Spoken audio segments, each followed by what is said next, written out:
right, we are rolling and recording. Welcome to episode 76 of the Grit and Grime Basketball Podcast. I am your host as always, David Sago. To my right, we have the Bulls lifer, loving life under Jim Boylan. Hey yo! Shut up. B.A.B. Hey B, how you doing? To his right, we have the Northerner Michael Downey in the building. Alright. And to his right, tallest guy's ever been in this place. The man, the myth, the legend. Was he all-time leading scorer for the all-time, London City Royals? All-time leading scorer for London City Royals. Put some respect on his name. 527, I think, points, something like that. You were there for all of them? I was there for majority. Waste, man. I'm from South. What am I supposed to do? I'm from South. NBA, Matthew Bryan. Huh? Do I mention the last name? I don't know if you drop it or not. No. All right. Okay. All right. My dad would be mad if you dropped If you leave it out. Thanks for joining us, man. Thanks for having me. We have you here, so we're going to start with you. We wanted to start with what's going on right now with you, basically. Right now, just staying in shape, working out. My agent's got a few things pending overseas. I'm just waiting to see what the next step is and how I can make my move. Yeah, just staying ready. As we said last year, you spent at the Royals. Very successful, definitely on an individual level. For you, we saw you out there dominating a couple games. Good. Just a couple. How did you find the year being out there with them? It was enjoyable. Obviously loved being able to come home, playing in front of friends, family, my son. Just being able to go out there and compete. Known a lot of the guys a long time. Just being able to, like I said, just go out there, compete, play the sport that I love to play, and especially doing it. And I think the people that watch me play know I play with a passion, know I play with a certain type of love of the game, and being able to show and express that on home soil was a beautiful thing. Yeah, it's interesting because there are a few players that have come back. Obviously, we had Justin Robinson here as well, who's travelled around and come back. We spoke to Flo a few weeks ago, who's played in Japan and all over the place and come back. Will Saunders has come back this season. Andrew Lawrence, who's a son of draft pick, a former draft player, and he was the one that I was quite surprised about. I was hyped about coming back, but quite surprised about because I just wasn't. I guess I wasn't expecting. I thought the horde of the great generation of British players that came last season, I wasn't expecting that to happen again. Okay. To be honest with you, and for them for the Royals to be attractive enough again to attract that caliber of player, and that was for me was just a surprising move, a bit of a coup, to be honest with you. If I'm honest, from a player's perspective, we all want to dream and have dreams and aspirations of making it to the NBA. Right. Guys from foreign countries or European countries, or even it be South America, Brazil's or Argentina's, like I said, everybody dreams to make it to the NBA. The next best thing is being a rock star or whatever it may be in your hometown. Correct. Yeah. Right. Obviously, there's more money when it comes to it, because obviously at the end of the day, I know it's a hobby and a sport that we love, but it's your job. Correct. So we realize our shelf life as athletes isn't the longest, and we also understand that if we can get paid six figures or whatever it may be overseas, that's obviously an option for us. However, if there's an opportunity where it makes it work, that we would pretty much ultimately all love to come playing at home. Andrew's 2 or 3 years younger than myself, and I know he was at 28 thinking, 28, 29 I think he is, thinking he's played overseas, like it's time to be at home now. That's very much kind of the thought process that I went through last season. Obviously things haven't worked out past the season to continue on staying at home, but it's a balance. You're trying to obviously live your life, but being overseas can be as great as it is, and playing in these games, in these arenas. I've played in front of thousands and thousands of people, but obviously you're not one of them. Yeah. That's why, even though it was a horrible ending for us, but playing at the O2 in front of however many thousands of people, being on your home soil and family, friends, my mum coming out. My mum doesn't even live in the country, flew out to the UK to come watch the game at the O2. She And lives back home? yeah, in Ghana. Oh, well, not her home. My dad's from Ghana, my mum's from Jamaica. Okay. But my parents live in Ghana right now, so she flew back over to the UK to watch the O2 game, and it's just, you know, I mean, it's a beautiful thing, and I think from a player's perspective, if you're not in the NBA, as a British player, as a Spanish player, as an Italian, whatever it is, the next best thing is playing in front of your home, friends, family, and that's something that we always wished was a possibility for us as players once the NBA, I guess, wasn't an option. How, now you've been through it, sort of looking back in hindsight, how would you sort of sum up your experience from a player's perspective, and then I guess from sort of from a business standpoint, sort of, how would you? Player's perspective, I think the BBL gets a lot of flack from other countries, from other, I guess, institutions around the world when it comes to basketball. Rightly so, though, no? No, I don't believe so. Really? I think there is talent here. I mean, I don't believe it's issue with the talent. I think it's more so the organization. Okay, but this is where the problem is. I believe if there's no money, you get no respect. Yeah. If you're playing players the same amount you're playing players, say in the ACB, you're going to attract a higher level of an American. Oh, without a doubt. And with that being said, your best British players are now home, because we have a good 15 to 20 guys playing overseas. If all these guys are spread along the league and playing for different teams up and down the country, your league naturally gets better because you have a better domestic standard. Without a doubt, yeah. Then you have a better American standard. Without a doubt. When your respect levels from when it be coming from other countries, they can respect it more because you have the best of the best. Correct. I shouldn't have to go overseas and abroad. I'm looked at pretty much as an American. Yes, an import, whatever, but as an American. I went to the University of Washington. They look at me at Matthew Bryan-Amaning, University of Washington products. They don't look at me as Matthew Bryan-Amaning, GB basketball. They don't. Yeah, and that's a fact. First fact, yeah. And that's where the scouts are as well, right? Yeah. So that's where I think that as a player, if things were different, like I said at the very, very top, where it talks about money and structure and whatever it may be, it trickles down. And that's why I think the outlook looks upon, because literally I could have conversations with agents or people that I know in that type of industry, and they would be like, well, you just played in the BBL, so what options do you think you were going to get if you went to go back overseas? Right. They're thinking the first thing is money. The average salary in the BBL is probably, I don't know, 1,500.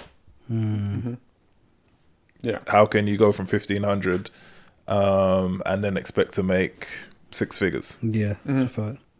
You're only as good as your worth and your worth that's around you. So because the worth looks low, they respect it. They look at you as a low level player. Right. So it could even, by coming back here and accepting a certain pay packet here, it affects your market value. Your market value, pretty much. That's the whole kind of thing that I'm going through right now. Right. Obviously, people don't understand it. People talk bad, talk this, talk that. They don't know the full story. Of course. But like I've seen things from, I wasn't worth whatever I got paid. People don't know. I know for a fact people don't know what I got paid. Exactly. But people That's are over ridiculous. here telling me that I'm not worth what I got paid, that I was overpaid.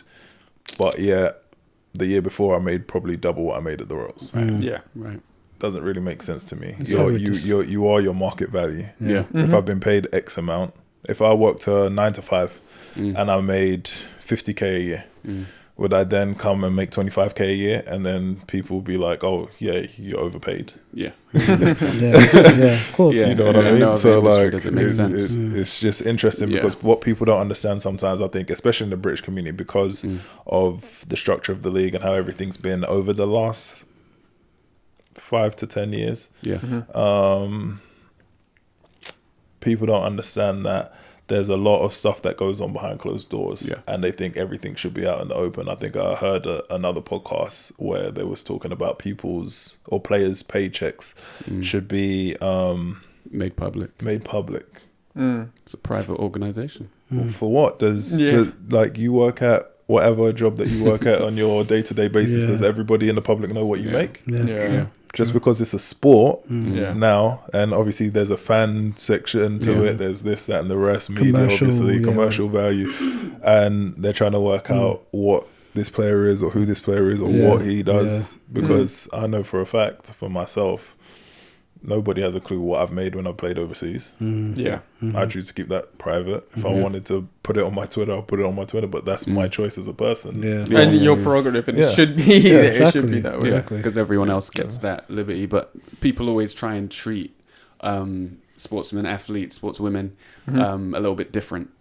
There's always this sort of disconnect between what the fan thinks or expects from players that play for their team or play against their team, and what they would expect for themselves, and how they would expect people to react to the thing that they do compared to how people react to athletes. But I think it's all to do with being a stakeholder, isn't it? Like fans care. Sometimes they care a bit too much. Sometimes they care a bit too much, because however much you get paid isn't really going to affect how you play on the court. Yeah, exactly.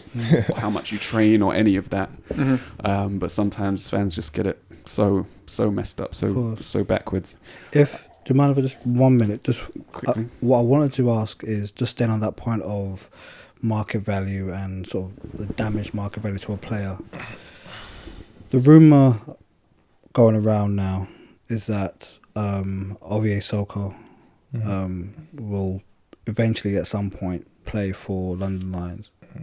This guy is, like yourself, incredibly talented but incredibly decorated career. And he's played at some of the highest levels in Europe. Some of the highest levels outside of the NBA. Outside of the EuroLeague. And do you believe that he will ultimately, if he does, it will ultimately, damage him as well? He would have to feel the effects of that, or it's a different situation for him than it was for myself. For myself, obviously my age, I'm a few years older than him again. My life, as I said to you guys earlier, I had an 8-year-old son. Obviously wanting to come back and wanting to be around him more.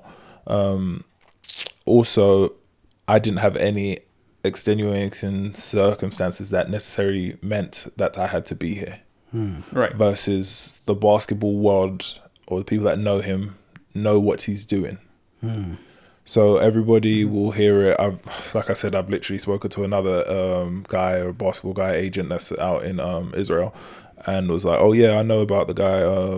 Chose like $1 million in whatever and reality TV and whatever over this, that, and the rest." And I wasn't even talking about Ovi at the time, but just goes to show that people know what he's doing, aware what he's doing. So even if it's say 1 year, obviously 2 if he can ride along his Love Island hype right now,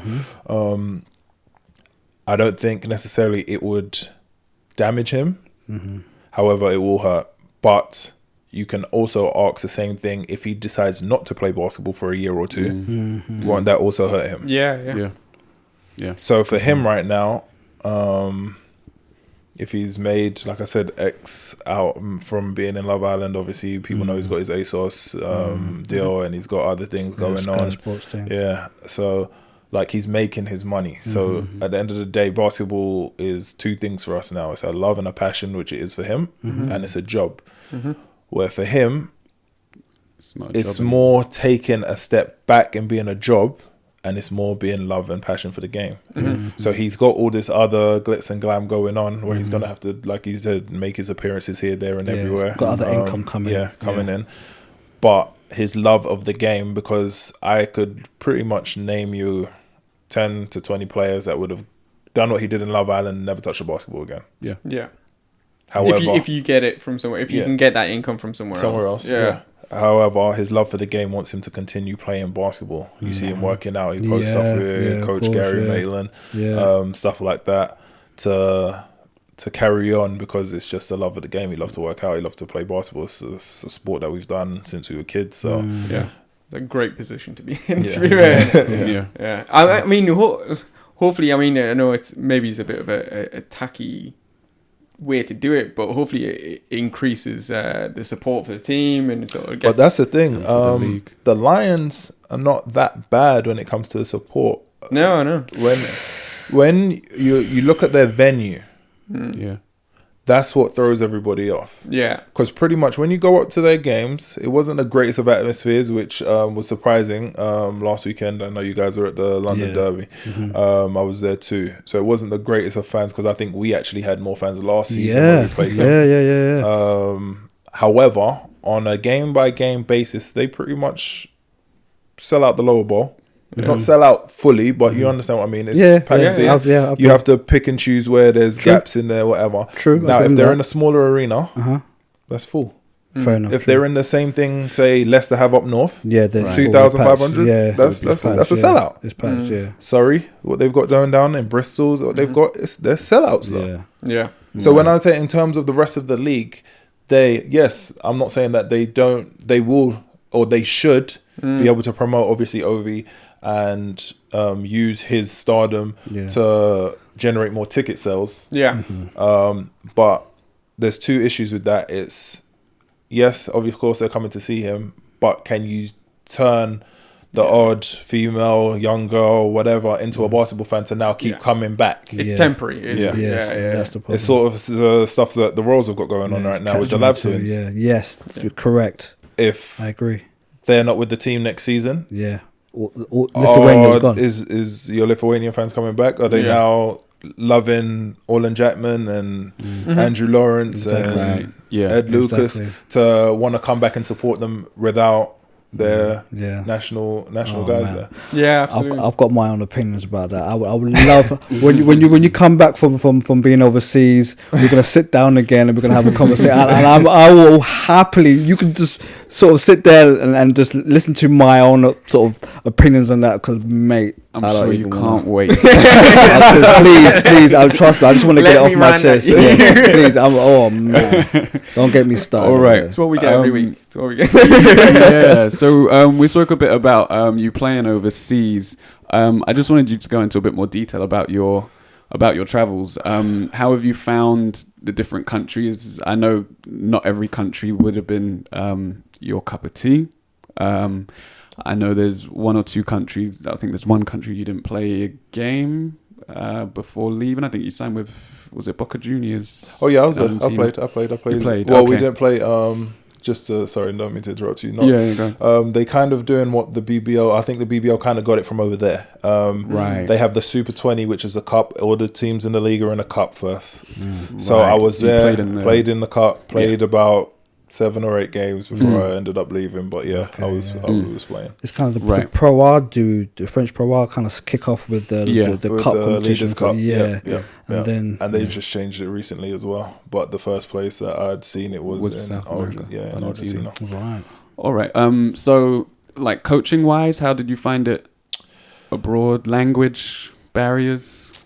For me, I actually listened to your guys' podcast a few weeks back with Justin. I think he would know, because that's a very close friend of mine, but I've actually never had a situation, as in a city or whatever it may be, that I've disliked. Right. Okay. I've actually been very fortunate. This is obviously my 9th year, or entering my 9th year. And most places I've been everywhere. Like pretty much played damn near on every continent possible. But I've never been in a bad city. I've been in a lot of main cities, capital cities, and places where they're big cities. So it's good living. Right. You got a favourite? Depends. Yeah. On what? For what? For which one? For the basketball? Why are you asking about that? Exactly. Start with that. Turkey. My first year. Actually. Over Serbia. So what it was Serbia have. It's tough. Reason is I say it's tough because when I was in Serbia, I was in the Adriatic League. Yes, of course. Tough league. It's a tough league. I actually didn't have the greatest time there into basketball wise because I didn't see eye to eye with the coach, but it was a Serbian coach who was an assistant as a national team, and the guy that played my position that was Serbian was a national team player, but we were the same age. Okay, so there's going to be favoritism. So there was favoritism. Fine. I think I averaged about 9 or 10 points, but I only played 15 minutes a game. Okay. Still decent numbers. But when I said Turkey, obviously the Adriatic League, they had a lot of teams that was in EuroLeague, Euro Cup, and whatever it may be. So the competition's high. Yeah. However, Turkey, my first year, I had a different mindset. I believe I should have been drafted coming out of college. So I kind of played with a different type of anger, aggression, and also at that point in 2011, 2012 season, they actually regarded Turkey's Division 1 better than the ACB. Yes. Right. We finished ninth, and we was a team. My team the year before won Division 2 and got promoted to Division 1. So they believed, with it just being a whatever team, just getting promoted, that they would be up 1 year and go back down. There's a solid 16 teams in the league. We literally finished one game out of the playoffs. Finished in ninth place. And every team that made the playoffs, all 8 teams were in international competition. So either in EuroLeague, league. Euro Cup, or Euro Challenge at that time. Yes. So all 8 teams were in international competition, and we finished ninth, one game out of the playoffs. Oh, man. So it was great competition. Probably the highest level. Overachieving sort of team from expectations. Yeah, from expectations. That's awesome. You brought up that you played in an American college. What was that experience like? At what point did you head over there? I knew I was going to head over there from I was about, it's funny that he said, he was talking about my son earlier, but from about 8 years old. My mum always tells a story that I told her, came up to her about 8 years old. When I'm old enough, I'm going to school in America. The mindset I had with growing up in the Bricks and Top Cats program, I saw so many older guys leave that I knew it was something I was planning on doing, something I wanted to do. And I kind of didn't really take no for an answer. It wasn't like, Mum, can I go to America when I'm of age? It was, as soon as I finish school, I'm going. Just letting you know. This is the plan. And as an 8-year-old kid, that doesn't happen often. No, even knowing as an 8-year-old kid that you had to go to American university to make it to the NBA. That's not normal. No, but it's just it's good to that do you had with that drive. Like I said, the Bricks and Top Cats program. We had guys, Ajay Dang, Ugonna, guys, Rashid Quadri, guys of older age group that had gone already. And then obviously, I'm talking about when I'm 8. Obviously, by the time I was 11, 12, 13, 14, then you've got the Sean Grays, the Jarfalo Larkeyes, the Laken Papula, like guys year in and year out, obviously Luau, that are churning going out like, so it was just part of it. It was like embedded in our DNA in terms of, all right, you're done, bye. It's just graduation. So I just knew that that's where I wanted to go. I ended up being seen. R.I.P. to Jimmy Rogers, but he brought rest in peace to him.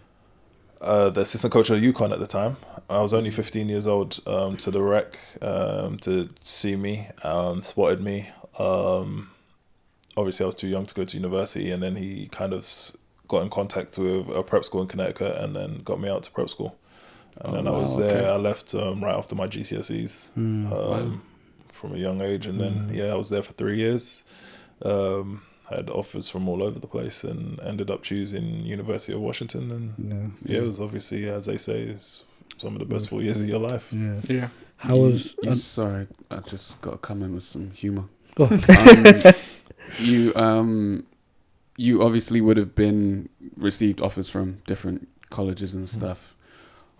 Is it just like he got game when they're showing you around the place? And I don't think it's as X-rated You know? as he got game. I didn't even get to say that. I know that's what you're thinking. But, it's Just get shown to a particular dorm with particular individuals. I'm joking. But it's like going on college visits and all of that. It's just kind of good. Like they show you what they want to show you. Yeah. Obviously, they're selling it to you. They're selling it to you. They're not telling you that you have to be at weights at 6 a.m. in the morning and then in lectures, you know what I mean? And then lectures at straight after, and then past that you've still got class to finish off, and then go straight into practice, and then study hall and whatnot. It's the fact that obviously happened with me for 4 years, and I don't think about any of the lectures that I went to, like not in a bad way. Obviously I graduated in sociology, so it wasn't like an easy major or something small, but obviously you get so focused and so many highs when it comes to basketball, and obviously being in a big program where we're selling out 13,000 a game and playing the Kentuckys, the North Carolinas, it's a Pac-10 team, isn't it? Yeah, we play for Pac-10 and the Pac-10, and obviously UCLA and Arizona, schools like that. We're playing against those guys, those caliber guys, some of the best players in the country, guys. Like I said, Derek Williams was in my league, and he was the number 2 pick that year. You play with Isaiah Washington, right? Isaiah Thomas. Isaiah Thomas. Isaiah Thomas. But there's a lot of pros that people don't even realize that I played with. Quincy Pondexter, who's with the Spurs. Okay, of course. A guy that was in the league for about 5 years, John Brockman. That was at Milwaukee and Houston. Terrence Ross, that's over in Orlando right now. CJ Wilcox, who's over there with him too. Justin Holiday, who's in Indiana. Wow. Like, we're all teammates. That's one thing about that US college system. The I guess the brotherhood and again obviously sisterhood that's formed there is almost like a bond for life for the most part, and can be it via sports or via whatever field. Do you still have that bond or close ties with some of the players that have gone on to play in the NBA or gone on to obviously play in the NBA but that retired and gone on to do other things and things like that? Definitely. Still speak to Isaiah to this day. Justin Holiday. Justin was the same year as me. We actually lived together as freshmen. Oh, right. So we even talk, we send messages.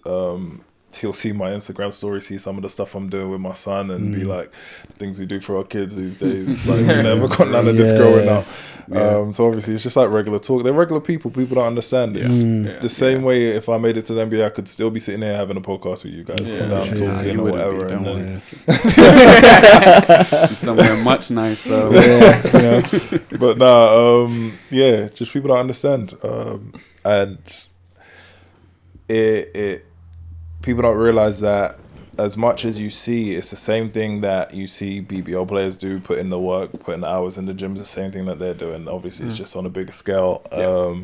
But they're just same regular people. Everything, obviously you mentioned Isaiah, like everything he's been going through the last 2 years, I know it's been hell for him. Like we've been messaging about it the last couple of years, especially obviously while he's going through this stuff, and then him being able to obviously have a resurgence, and obviously he's now starting again with Washington. I'm but so happy for him. I'm so happy for him. Like one of the first things was just giving him a shout out, like that's what we've been waiting for, bro.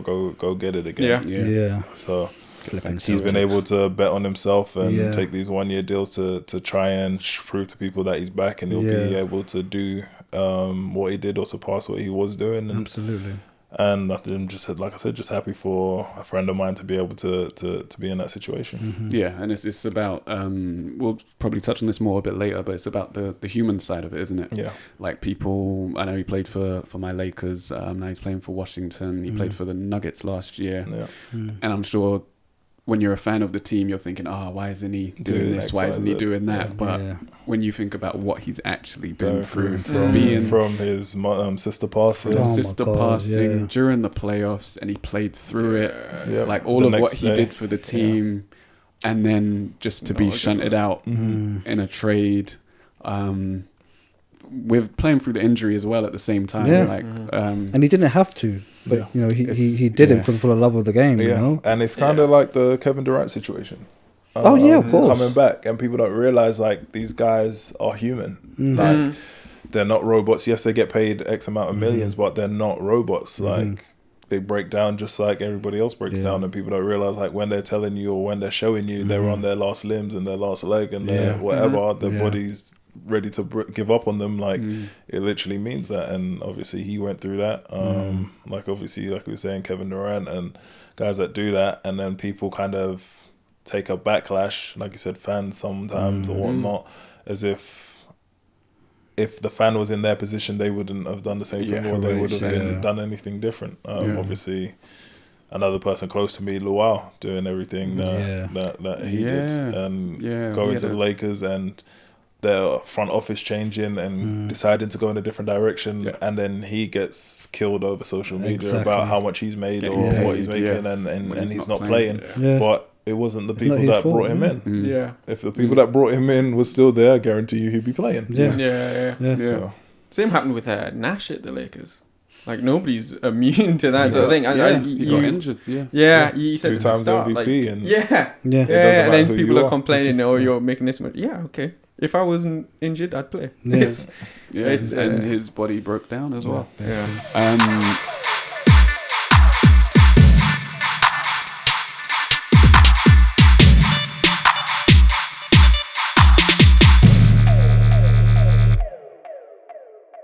So let's go back a bit and then we'll come back forwards again. How did you get into basketball? You said that you mentioned the Top Cats. Obviously, you were playing there from a young age.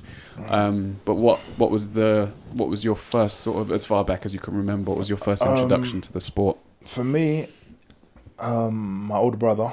A lot of people just know about me. They don't realize I have an older brother that played. He's 39 now. So he's 8 years older than I am. Wasn't really into football. Tried it, but didn't really like it. About the age of 12, he wanted to get into something different. Spoke to my mom about it, and she obviously suggested basketball, and they found the Top Cats, and took him down to there. At the same time, obviously, me being a 4-year-old, goes in, and there's a kids group. Oh, okay. Literally just sticks me in there. Yeah, right. Wasn't planned, wasn't anything. You know what I mean? Just all right, babysitting, right? You know what I mean? Picked up that round ball, fell in love with it. Ever since my brother stopped playing after juniors, so when he was about 18, so I was 10 by then. I never stopped. You were fully hooked by that point, anyway. Right? Yeah. How was the sort of? I know we touched on him prior, but. Again, rest in peace, Jimmy Rodgers.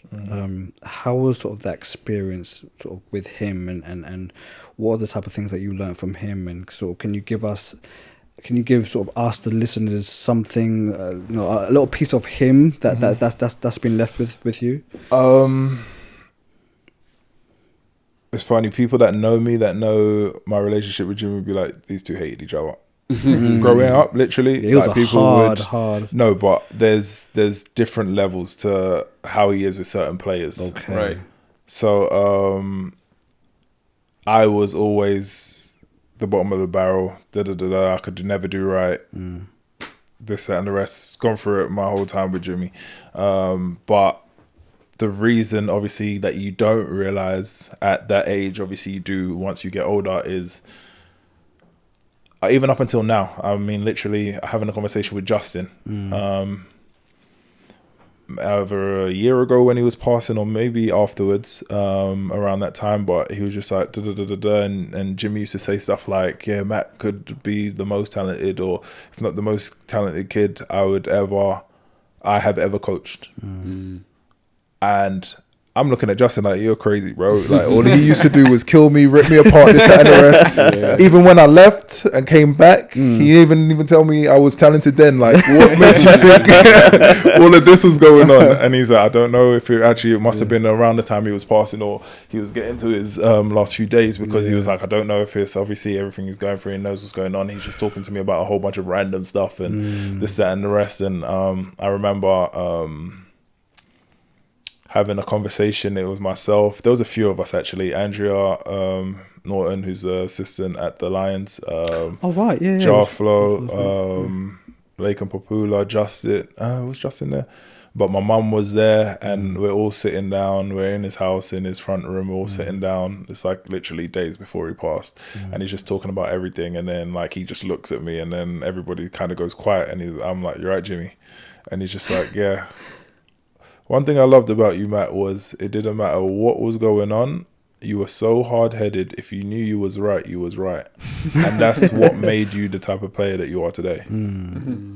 And you might see it as a bad thing if you're a fan watching, if you're media watching. Yeah.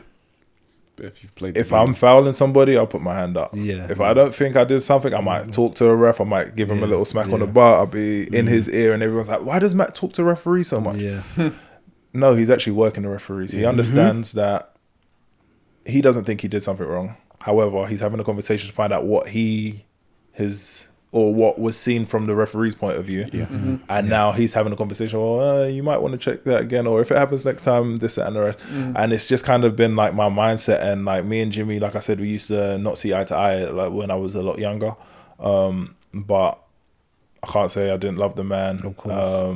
I'm sure he loved you as well. Obviously, with everything. He's known me since, like I said, a 4-year-old. Baby, of course, absolutely. And then people don't even know this, and people were surprised, I think, because when I'm off the court, I'm very quiet.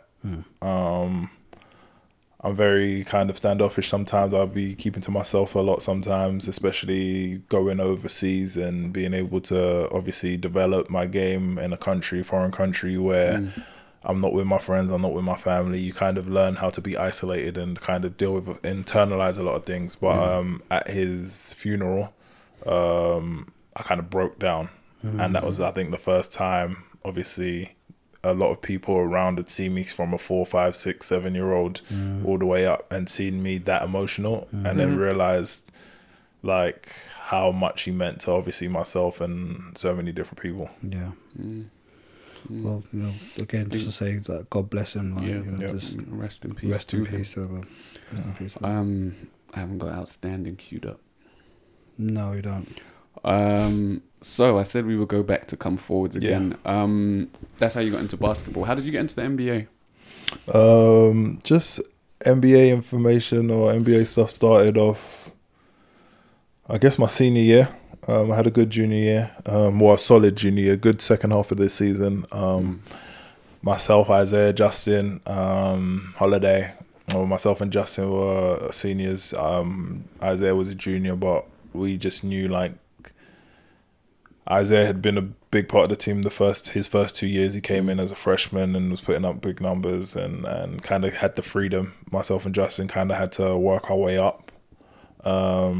We didn't like it, obviously, that the tides were changing because Coach Romar was a very old school guy. Right. Quincy Pondexter was the same way. He averaged maybe 11 points his junior year, but averaged like 19 his senior year.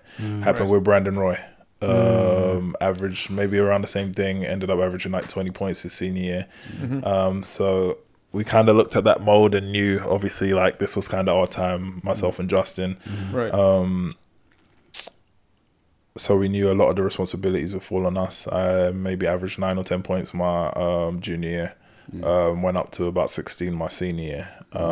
So it kind of, for me, I always believed in myself. I always knew I had the game to be able to play at that level. But it was about letting everybody else know that I had that type of game. So having that season, we won the Pac-10 tournament, went into the NCAA tournament, had a good couple games. Ended up losing by 3 to North Carolina, which was a loaded North Carolina team that had John Henson, Harrison Barnes, Big Zeller, Rudy Zeller. Had a lefty, I can't remember his name, point guard that was in the NBA for a while. He was actually with the Lakers for a bit. Is there a lefty? Pass first guy. Around that time. What a quiz. American? Yeah. That was when they were terrible. That's right? 2011. Yeah, It was 2012 maybe after that. Anyway, it doesn't matter. But yeah, anyway, obviously I'm just saying the caliber of players that they had obviously on that team. But yeah, we ended up losing them by 3, and then kind of it was just a whirlwind after that. It was an interesting time in my personal life. My son was to be born that May. Oh wow! I just finished the season in March. So we literally go from finish playing game, maybe a week off, if that, and straight into workouts. Yeah. Had obviously a trainer, had a weight coach, and just sorting all that stuff out, because the first step was Portsmouth Invitational for the best 60 seniors. Right. Had a great showing in that. It was All-Star 5 at Portsmouth. The other guys were pretty much all draft picks. Vernon Macklin, Jimmy Butler was MVP of the tournament. He was a senior with me. Kid from Andrew's school, from Andrew Lawrence's school, College of Charleston. Andrew Goutlock, big time scorer. Yeah, He was with the Lakers actually. They called him Mini Mamba. Yeah. He was there, and Malcolm Thomas. Those were the other 4 guys that was on the All-Star 5 of the tournament with me. And then from there it was just workouts. I think I did about 12 different NBA workouts with different teams. Been a whirlwind. Yeah, literally traveling from here, there, and everywhere. I actually flew home, which is part of the reason that people don't understand. Like, it's so tough sometimes when personal life and everything else, and being from the UK. I actually flew home in the middle of workouts, or before my NBA workouts, but just my personal workouts, to hopefully be there for my son to be born. He was late. Ended up staying at home 2 weeks, and you know how it is trying to find a gym to work out at those times there. And I literally flew back to the States, missed obviously the birth because he was late, and I'm like, I have to go. Flew back to the States, straight to Minnesota for a workout. After pretty much being in the gym 2, maybe 3 times in the last 2 weeks. But yeah, I mean, it's crazy. In that sort of situation, you've gone through 4 years of university, playing the sport that you know is going to get you paid, and not getting paid, and now's your chance to show the teams that are your ticket, basically. So you can't. Yeah, that's the opportunity, right? Yeah, you have to make those sacrifices. 100%. As hard as it is. It's hard. I find the whole system just entirely bonkers, man. I'm glad that it looks like it's starting to change. Yeah.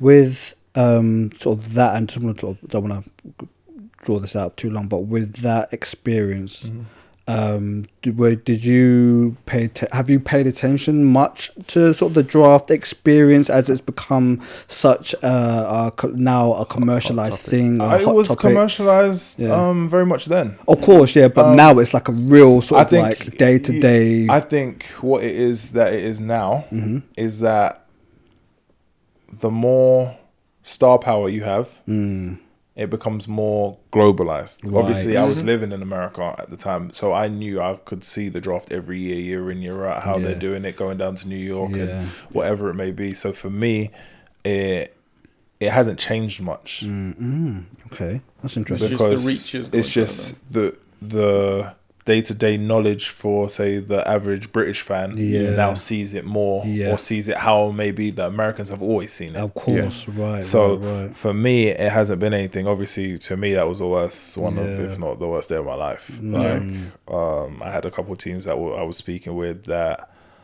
had potentially spoke about drafting me in the second round, and then obviously going through that day and obviously not hearing your name called was pretty bad. And then afterwards, the fact that it was the year of the lockout, my 2011. gosh, yeah. So I had no chance of doing anything. And as I said, if it was a different year, I probably don't play basketball and wait until the season starts up, or wait until training camp starts up, because it was a late training camp, obviously, because of the lockout. They couldn't have a deal, and ended up, I think Christmas Day was the first games. Yeah. Right. But obviously with my son being born, I was like, I need a paycheck. Of course. Yeah. Of course. So I And a bunch of the players that were established were in the same sort of... We're in the same situation. Yeah. And I literally had to... that's when I took the deal, like we was talking about earlier, my first year in Turkey. Obviously for good money, and obviously was being able to provide for him. And with your experience in that, I guess, like I said, whirlwind, was there much thought given to sort of this season, or this past summer, with Cavell Bigsby Williams? He's sort of, I guess, he's to some people he's surprise rise to you know, sort of notoriety, but it's definitely not a surprise to me. I was quite surprised that he didn't get drafted. It was a low second round. But like, well, was there much thought? Did you? I mean, do you know him? Yeah, and, you know? Yeah, I know him. Know him pretty well. Yeah. Worked out a bit this summer. Oh, right, dope. A couple of times down at Lual's camp, down at Crystal Palace. We get some stuff done. But I was just in his ear about when he did workouts. I've known Cavell for a long time, so the type of player that I have been has been more offensive minded, a scorer. I knew I was gonna not make it to the NBA off scoring. However, they'll be like, he's a skilled big man. He can put the ball on the floor he can score in the post, he can handle it a bit, go coast to coast, he can do a little bit of this. When Cavell was younger, that's a lot of the stuff that, I'm not saying he looked up to me, I'm not saying maybe Luau, I don't know who. However, as a basketball player, you're always taught you want to put the ball in the basket. But a lot of the talks that I said, or that I had with him, which I'm pretty sure he'll testify to, is just that do what you do. You're an energy guy that can rebound the hell out the ball and defensive minded and block shots. If you do these 3 or 4 things, if you want to show them after that you can do other things, all right. But if you set this as your base for how the game is played, the NBA is played right now, 4 out, 1 in, you are definitely that 1 in. That can protect the rim, that can rebound the hell out the ball, that's going to have a motor, be the first one up and down that court, because when that boy gets to running, he can run. Like a Trez Harrell sort of. But at 6'11". Right. Exactly. So he's stocky. He's not Margaret. He's solid. He's a solid guy. So like, and I'm not saying I didn't think he would get drafted. I knew there was a possibility he would. However, I knew if he stuck to those things, which is what he did in the summer league, which is where people opened up their eyes to him. And obviously people are going to watch Zion. Obviously you tune in, of course, Zion's going. But I'm messaging Justin maybe the next day, Cavell had a double-double. Yo, he had another double-double. Yo, he's doing what he's supposed to be doing. And he's just asking me, I'm like, bro, he's just literally trying to go block everything, run in the floor and rebound the hell out of the ball. And he's just getting like dump-offs. And it's great because it fits what the NBA niche is right now. Correct. If it was maybe 5 to 10 years ago, where back to the basket, your big man needs to be able to put a ball on the put the ball in the bucket, then maybe it would have been different. However, for what the game is now, and that's about adapting to today's game and adapting to basketball as it moves on. So proud of him. I wish him all the best, and I know he will be Hawks. He'll be playing sort of like G League, sort of coming back and forth. And again, I'm going to keep an eye on him, and I just really wish. I mean, you know, on behalf of the team, please wish him all the best from us. Like, sure. We want him to succeed so much. We really do. Sorry, did you say he's playing for the Erie Bay Hawks? Yeah, Bay Hawks. The development, the G League team. G League. Because this is a sidebar. I didn't mean to talk about this. Hasn't I think he started a G League team. Pops. No, 2 Chainz. Hasn't I he? didn't know that. He's recently, yeah. He's trying to. I thought it was in Atlanta, which is why I did a double take when you guys said that. But yeah, he's starting his own G League team in Atlanta. Really interesting. Oh, I did just want to touch on your summer league experience. Obviously, your circumstances with your family and stuff at that time was different, but you did go to the summer league the year after, was it 2012? Yeah, so because of the lockout, there was no summer league 2011. Yeah. 2012 was a long, interesting summer for me. Was with Team GB prior to the Olympics. Mm-hmm. This is I don't know if you've heard me speak about this before, this situation. Yep, I have. But was pretty much had a good training camp. Everything was going well. My agent gives me a call. Literally next week, teams are doing their summer league rosters. They're ending it, shut down. You need to decide whether you want to continue with GB and do the Olympics, or go and try out for the league, do the summer league. Yeah, exactly. It gets a little worse. Yeah, exactly. Bastards. After speaking with my agent, my agent spoke to the coaches. I won't name any names. And asked how I've been doing and whatnot. This was maybe a Tuesday, I think. Said teams are closing tomorrow their summer league rosters. How's Matt doing? I just want an honest answer. If you think he's going to make the team, whatever, just let me know. Yeah. So I have a backup plan so I can sort him out if not. I'm thinking everything's hunky-dory. I've had a few good games. I think we played Russia, Nigeria that summer, played well both games. I think we even played Lithuania. Had a good training camp. Then afterwards, literally by Friday, come to decision, all right, I'm doing well. I'm not saying I'm going to go into the Olympics and kill. I'm not saying that I'm going. However, I know the front line is Luau at the 3, Pops at the 4, Joel Freeland at the 5. I'm looking at the other bigs on the team. For that bench role, there's myself, Dan Clark, Eric Boateng, Kieran Achara, Big Rob, Archibald. A lot of but I'm playing really well. Think I'm doing everything's all right. My agent was like, I shouldn't be telling you this, but they said you're pretty much in. So I said, all right, cool. Then I'll do the Olympics. I can do summer league again next summer if need be, or we can have a conversation about maybe going to a pre-season with a team, trying to make a team, but just obviously what's needed per my position. So it's like, with that being said, all right, cool. I'll let teams know they're closing it tomorrow. Done. By the end of the week, Friday, I get called into coach's office, being told that they're letting me go, being cut from the roster for the GB, and the reason that I was told was, if you go to the Olympics, you're not going to play major minutes, and we don't want to take an opportunity away from you to play in the NBA Summer League and an opportunity to play in Summer League or get your career basket or NBA career going. Yeah. That's crazy, Definitely. man. They stitch you up one way, Yeah, stitch you up the other way. Yeah. You couldn't have decided that a week ago. Exactly. Yeah.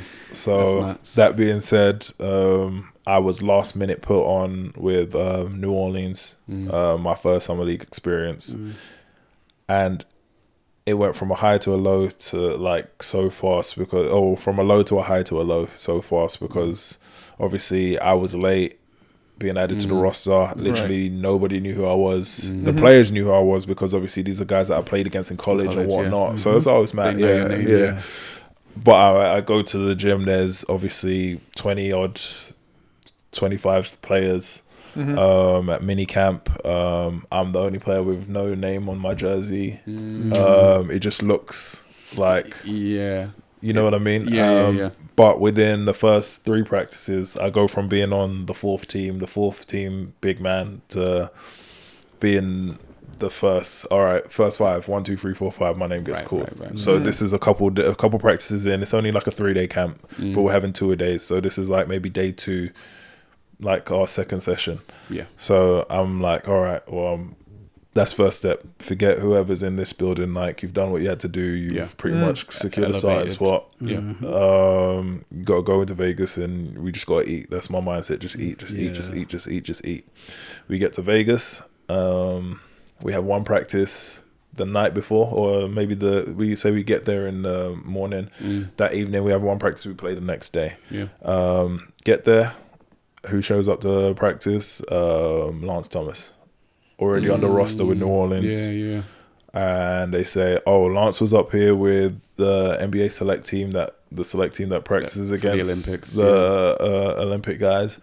So he's going to stay and play with us. I literally go from myself predicting, but as a starting big, playing maybe 30 minutes a game. If New Orleans don't like me, I got, obviously every team everyone can see you. Can see what I'm doing. Right. Yeah.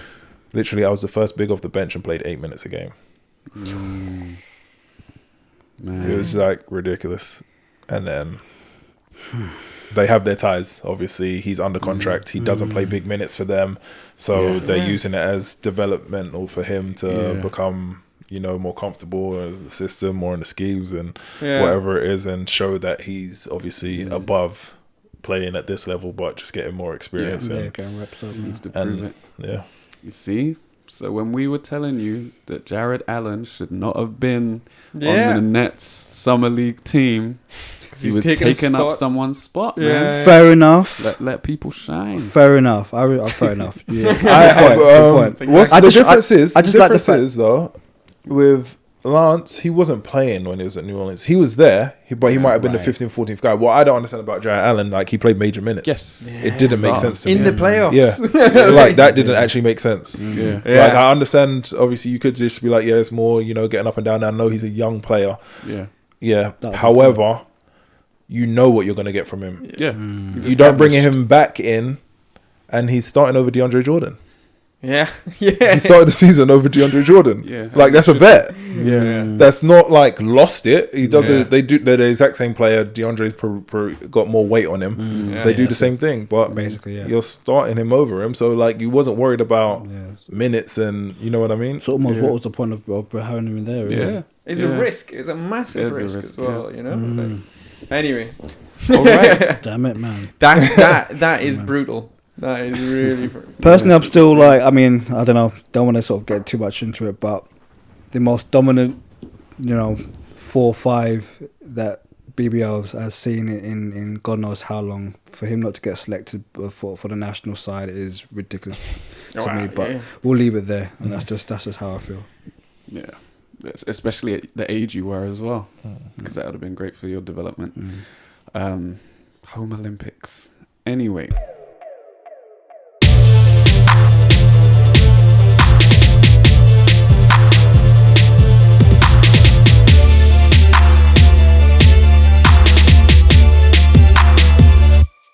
Let's move on to the topic of the time. So we wanted to talk a little bit about the NBA.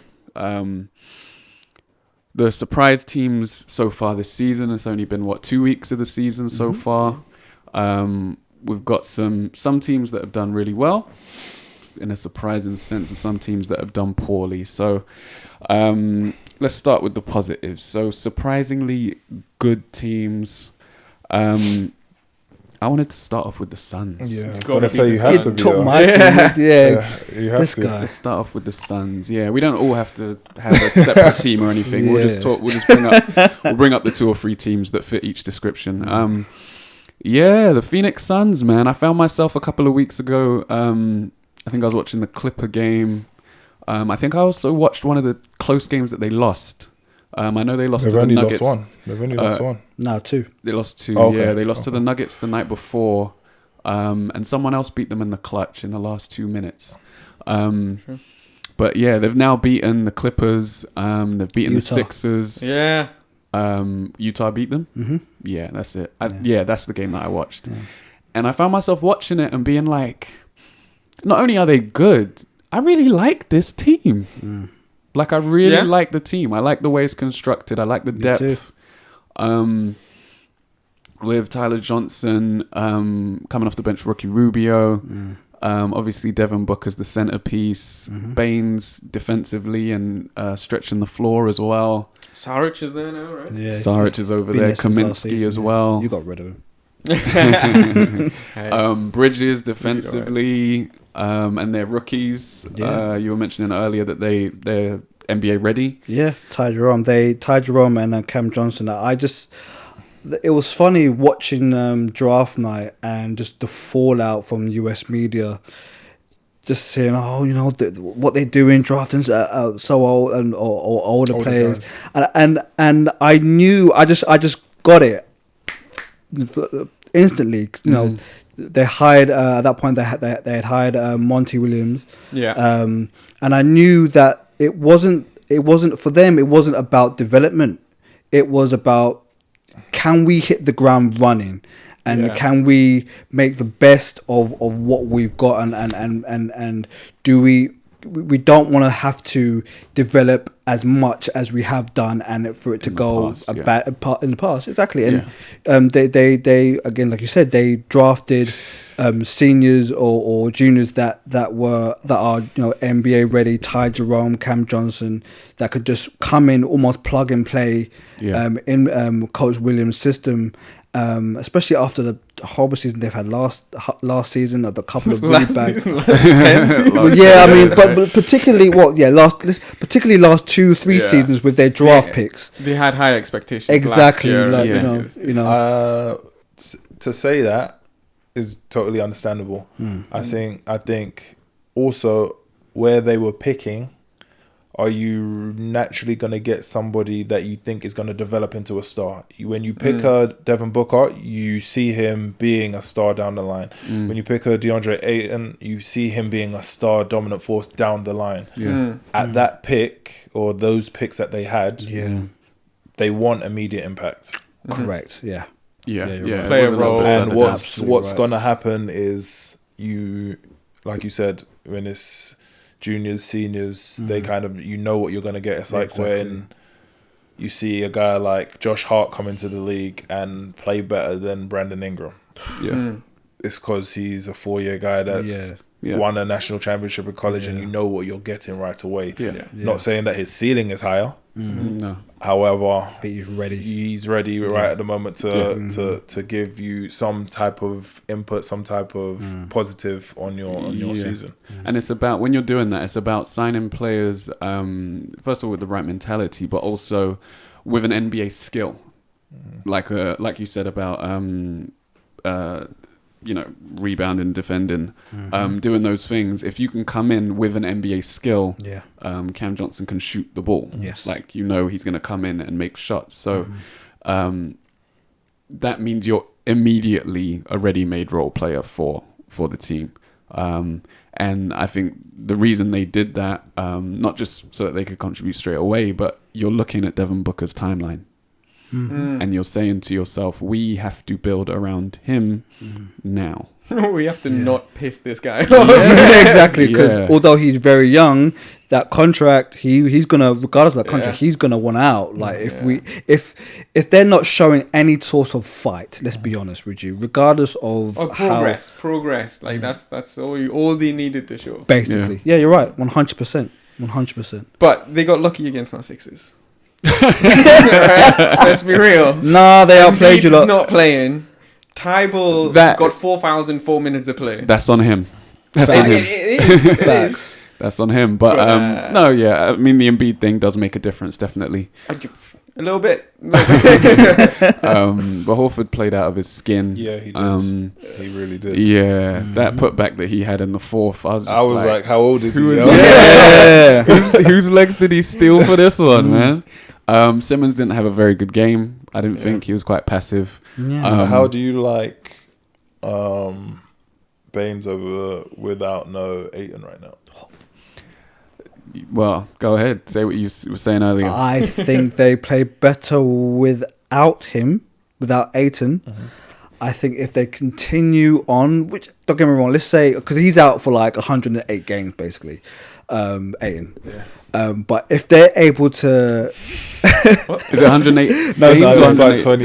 Yeah, it's like 20 games. But like, if they're able to stay in around 500-ish, then you're seriously looking at a team.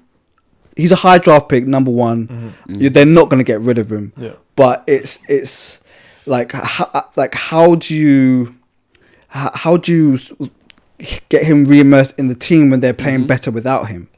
And that's an interesting take, because out of all the coaches, Monty Williams is a very, like, he's hard nosed. He was actually had a couple run-ins with him, but he was the head coach of New Orleans when I was at Summer League. So he was in the gym. Yeah. He's a hard-nosed coach. He wasn't coaching. However, if he wanted to say something, he would bring his input. Everybody, shut up, come here. Yeah. He's on the elliptical running, talking to us while, like, in the corner while practice is going on. All right, you guys go back to practice, and then the assistant coach will carry on with his practice. But he's very much a hard-nosed guy. But he will see team first. He's not the type of person that will cater to DeAndre Ayton. He doesn't care what you. He doesn't care who you are. Yeah. So if you're playing better without you, he's gonna play Baines more minutes.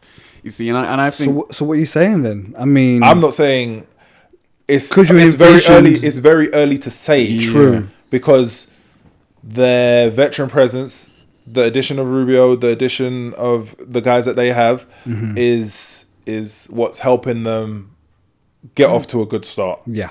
So I'm not necessarily saying they're playing better with or without him, because you don't know DeAndre Ayton with all the guys that they have around him now. That's true. But until, if it was 10 games in and then they go on a 10-0 run afterwards, then you'd be like, okay, cool, he's having a better game, or they're playing better without him, you know what I mean? Yeah. Whereas as of right now, I just think it's the veteran presence that they have that's helping them win games. I think they'll try and bring him back in, but it'll be a short leash. Yeah. Like, it'll be a couple of games. If it's not working, Baines, you're the starting guy. Let's go.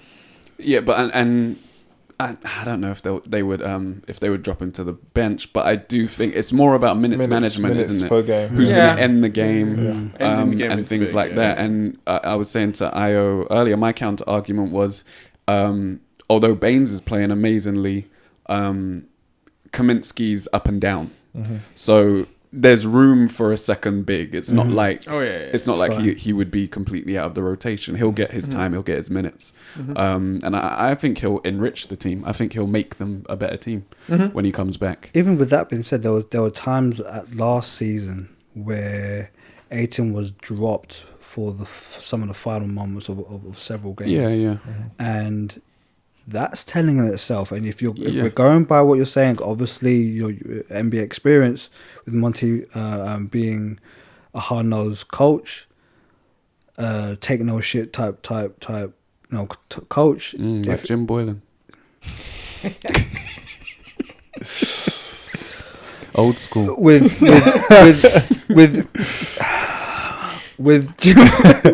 Monty. He's about to say Jim. We're completely thrown. Shake it off. Like, if he's doing the same with Ayton as a number one pick, that's not gonna look good. It's not, but it doesn't. However, they're winning. It is. If as an organization, that's the first thing. Yes, obviously there's a business side to it and whatnot, but when you don't make the playoffs for X amount of years, if you start winning and you make the playoffs, it looks like you're a coaching genius, first off. Secondly, I would say that in that situation, you know everything that goes on with players.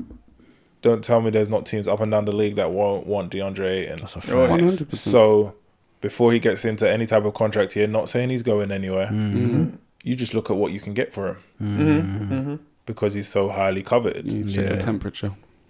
Then you make it into a better situation where you can get things that may not necessarily as a personnel, because you got to remember the NBA is so tough as a big right now to be that coveted, unless you're an Anthony Davis. Yeah, true. How many bigs? There's a lot of quality bigs out there. How many bigs outside of maybe the top 5 bigs in the NBA are you going to be like, oh yeah, I'll take him hands down? Outside of Anthony Davis, Joel Embiid, Jokic, Kat, maybe. Well, yes, in terms This of his season. play. Yeah, yes, in terms of his play. However, Yeah. guys are not necessarily saying, I'm going to go out and get him. Like, Yeah, I have exactly. to, I have to go get him. Not No a fan. singers, Not a apart fan. from those 5. Gobert. Yeah, defensive minded though. But Yeah. still, Ochi-san, like, I like It's a even that's short a list. yeah, you know what I mean. Even you saying Gobert, you still have to think about it. You're not out there saying obviously he's going to get his money, he's going to get paid. However, with the way the league is set up right now, it's so guard dominated and He's been scoring played. dominated. He's been played off the floor in the playoffs Yeah. before. Yeah. That's how it goes. Yeah, it's rough out there, man. But yeah, they've been great. They've been great, and I've actually enjoyed watching the games. Like, they play with intensity, they play hard on both sides of the Yeah. ball, and they're the only team that's top 10 in offensive and defensive efficiency. So shouts to them. I can Another go with the team. next one though. Okay, far away. Miami. Oh, that was Miami. mine. Everyone Yep. taking my teams, man. We watched the Okay. league too. It's not just beamed into your Whatever. Go ahead. But yeah, just Miami. I think Jimmy Butler's found a home. He wanted to Yeah. be there. Yeah, he did. When he was trying to leave Minnesota, he wanted to go there. That was where he asked to be traded It's a to. weird one because I didn't see it. It's not that weird. It's not that weird when you know the culture. I think that's No, what's come out. no. that It's not the culture. It was the personnel. The culture was nothing. It was a perfect fit from in my head culturally, but just a personnel. How is it going to work? In terms of what? Like a lot of wings. a lot of wings, but also before. Sorry, not to cut you off. When you say a lot of wings, when he decided or when he wants to do it, what's the sign date? Sorry? What's the signing date? That he actually it's signed it, made it official. Was it the 31st or the some 1st? 31st. I think he made it official 31st. Of July. Yeah. July. Yeah. So I don't care if I'm Jimmy Butler. Yeah. I don't care who you signed. Yeah. I'm Jimmy Butler. Yeah. Work No, your team like- around this. Say no more. Fair But enough. think about it. Fair enough. You make a point. yeah. You make a point. Fair enough. Because there's a difference. Because in his mind or his whatever he does, obviously you're not expecting Kendrick Nunn to be Kendrick Nunn. You're not necessarily expecting Tyler Hero to be Tyler Hero. True. So yes, they've come in and they've done their job and they're killing. However, a 10-year vet that's a multiple All-Star that I was just with, if not the one of the best teams in the East, and I'm their go-to at the end of every game. They got to take a back seat to me. Yeah. My mindset is wherever I go, I'm I'm the gonna man. make outside them of what James Harden, outside of whatever two guards you want to talk about, I'm that guy. But even with you being that guy, aren't you thinking, okay, I'm going to this team, I'm that guy, but who else have they got? Like, However- how does it complement me? Who's going to help me as well? How because it can't all just It be on can't me. all be you. However, you have to understand that certain guys respect certain guys, and you might not know it. He might know going in or hearing X, Y, and Z. He's very close. He's a Marquette guy. He's very close with D Wade. You're retiring this, that, and the rest. How's Bam Adebayo? What kind of guy is he? How does he work? Is he this, that, and the rest? What do you think he'll be next 2 seasons? Yeah. How do you think this guy is? Like, you get a kind of rapport. As a player, you do, especially at that level, you do your homework before you make a decision. Fair enough.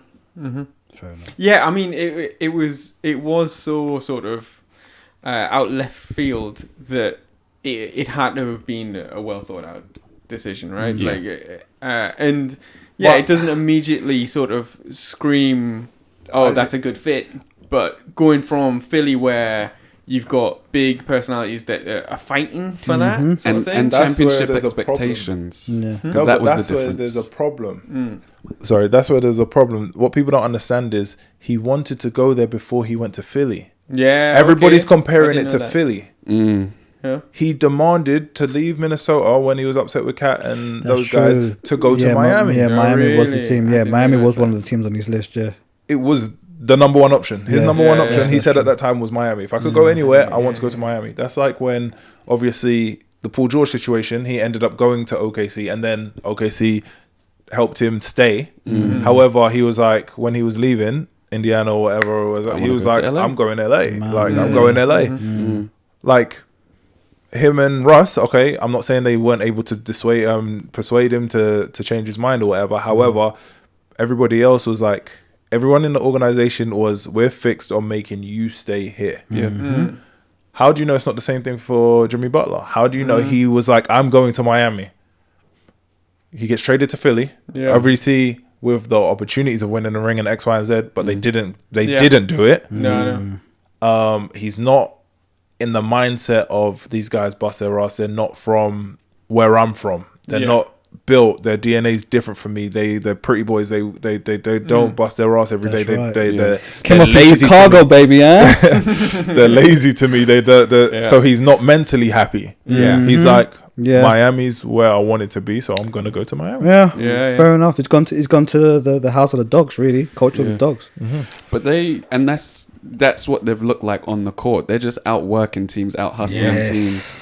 But they do have a finesse side to them. They have been knocking down threes. Yeah. Tyler. The rookies, Hero. have been great. Nunn Hero. and Hero. Nunn's like rookie of the year right now, right? He would probably be mine if I had to pick Probably, today. yeah. Yeah. Well, you got two candidates on the same team. Yeah. But they're getting. And one didn't minutes. get drafted. Yeah. Yeah, they're getting minutes. The Warriors could have had none, which is a crazy story. Really? Yeah. I didn't. I missed that. I missed that. Yeah. I missed that. His story is incredible. Actually, look it up. It's, well, it's really. definitely. It's Because he really went to high interesting. school with Jabari Parker. Did he? Serious? Yeah, he Is went he to from he went Chicago, he is went he? to Simeon. He went to Simeon with Jabari Oh Parker. right. And then went to a couple of D1s and transferred from one Yeah. to another. And it's And kind of then- fell off the map, but obviously like Yeah, he wasn't had, as highly touted. he had an issue. Basically, he was gonna be picked a lot higher, but then he had an issue, which meant that he fell out. And yeah. So he was at the Warriors at a certain point. Sorry. Zach Collins is out for 4 months. Really? Dislocated shoulder. Was Dislocated shoulder. Yeah. Yeah. Oof. Breaking news. Breaking news. Yeah, don't worry, we all got it. But yeah, Miami. I think they beat the Bucks in overtime. They should have won in regulation. Yeah. And then was it last night? They beat not last night. Sorry. At the weekend they beat the brakes off the Rockets. Yes. God. They were. Yes. Do you know what? That game seriously made me consider asking around like pundits and analysts and people and asking what they think about having a mercy rule. What, in the first quarter? In the first half? In the first yeah, quarter? like 'Cause it was literally, 46 to something like 16. They were or something. getting beat by It was 41. crazy. Yeah. If it was the UK, it'll be like, allow me rule. Like, allow me. Like, please, please, allow me. All right. Mercy, innit? Mercy. Jesus. It was a beatdown. They were getting anything they wanted on offense and just forcing turnover after turnover out of the Rockets on the other side as well. like I saw the score, and I was half because I woke up. First thing I do, check my phone, the scores, and I was half asleep, and I still didn't understand. I was You like, saw it mid-game, right? Not the end result? Or? no, I didn't see much of the game. I saw bits No, and but I'm pieces. saying when you saw the score, was it the end result of the game? Or End result of the game. Okay, so it doesn't tell the full doesn't. story. Of course, but then even that result, I was you don't expect that. Do you know what's funny? Because I think I got home late or something, and I saw mid-game. I think I switched it on, and I literally saw like 80 something to 40 something, and I was like, what? Like, you understand what I mean? Obviously, you know the firepower of James Harden, like you know all of this, so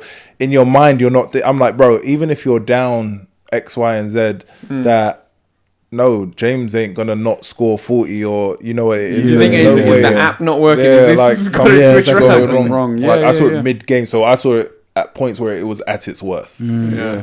Like, they brought it back to 20. Yeah, they really did. They brought it back to 29 because there was a certain point when I was like, they were on course to score 200 points in the game. Yeah. They were They had killing 46 them. in the first quarter. They were killing them. And even that, I think they started to cool off from three at the end of the first quarter. Yeah. So they were on pace to absolutely destroy them. I thought they were going to break the 3-point record, like all sorts. It was hideous, man. That they needed to just call it early. Yeah, I know. guys, we're done. Allow me, Don't please. worry. We're done. Give them the win. Let's move on. Just somebody throw in the towel. How pissed is Dion Waiters right now? Do you reckon? It's going to be a tough year. Mm-hmm. Going to be a Shouts tough to year. Dion, man. It's going to be a tough year. Shout out to Dion. You know, I know you're listening because he actually commented on our page on our. Okay. Yeah. Because we were talking about him. Yeah, we kind of threw a shot at him. It wasn't a bad shot. It was like if you're on Waiters Island, you might want to get off, and that was it. It wasn't a bad shot. But yeah, I mean, for him, like, I don't know. It's almost like, who cares? Like, the organization's moved on from him. Yeah. They've got their rotation. They don't need him. They're paying him a lot of money. But he wants to play, so hopefully he can sort out his situation and find a home where he's happy and he can play, man. So moving on from Miami, has anyone got the Timberwolves? I was thinking that. Oh, you can Timberwolves or Toronto. Toronto have been good. I'm not that surprised by Toronto though. But without a star per se, obviously Siakam's a Siakam star. is becoming. Chill. Becoming. But No, come on, but man. the reason I say, no, the reason I say Fantasy. that is because we know how many games They won. Kawhi sat out, Sat and out they were winning. and They were winning. They were winning without him. So then you bring in a healthy Anunoby to replace Kawhi, and obviously he's not Kawhi, but you can keep up. You can keep up the defense as a team. Not far off. And then it's just like Kawhi's sitting, isn't it? He's resting. That's all. He didn't leave. We'll be back. Wait for the playoffs. It's just load management. Fun guy back. DNP, player's decision. You know. Yeah, but Minnesota's a good shout. Yeah. I mean, up until their right. loss, was it their loss to Philly? Milwaukee. They were Milwaukee. That's it. They were joint top of the West. Mm-hmm. They were unbeaten until Philly. Yeah. It was two unbeaten teams. Yeah. Towns has been killing it until the fight, got him out of there. That's right. But even with that, they then went on to win. Who did they beat? They beat someone. Yeah, they beat the brakes off someone. Give me Washington. a hot. Yeah, they beat the brakes Yeah. of Washington without Towns, which I thought. Come on. I know man. Washington. It is Washington. True. I know Washington true. aren't good, but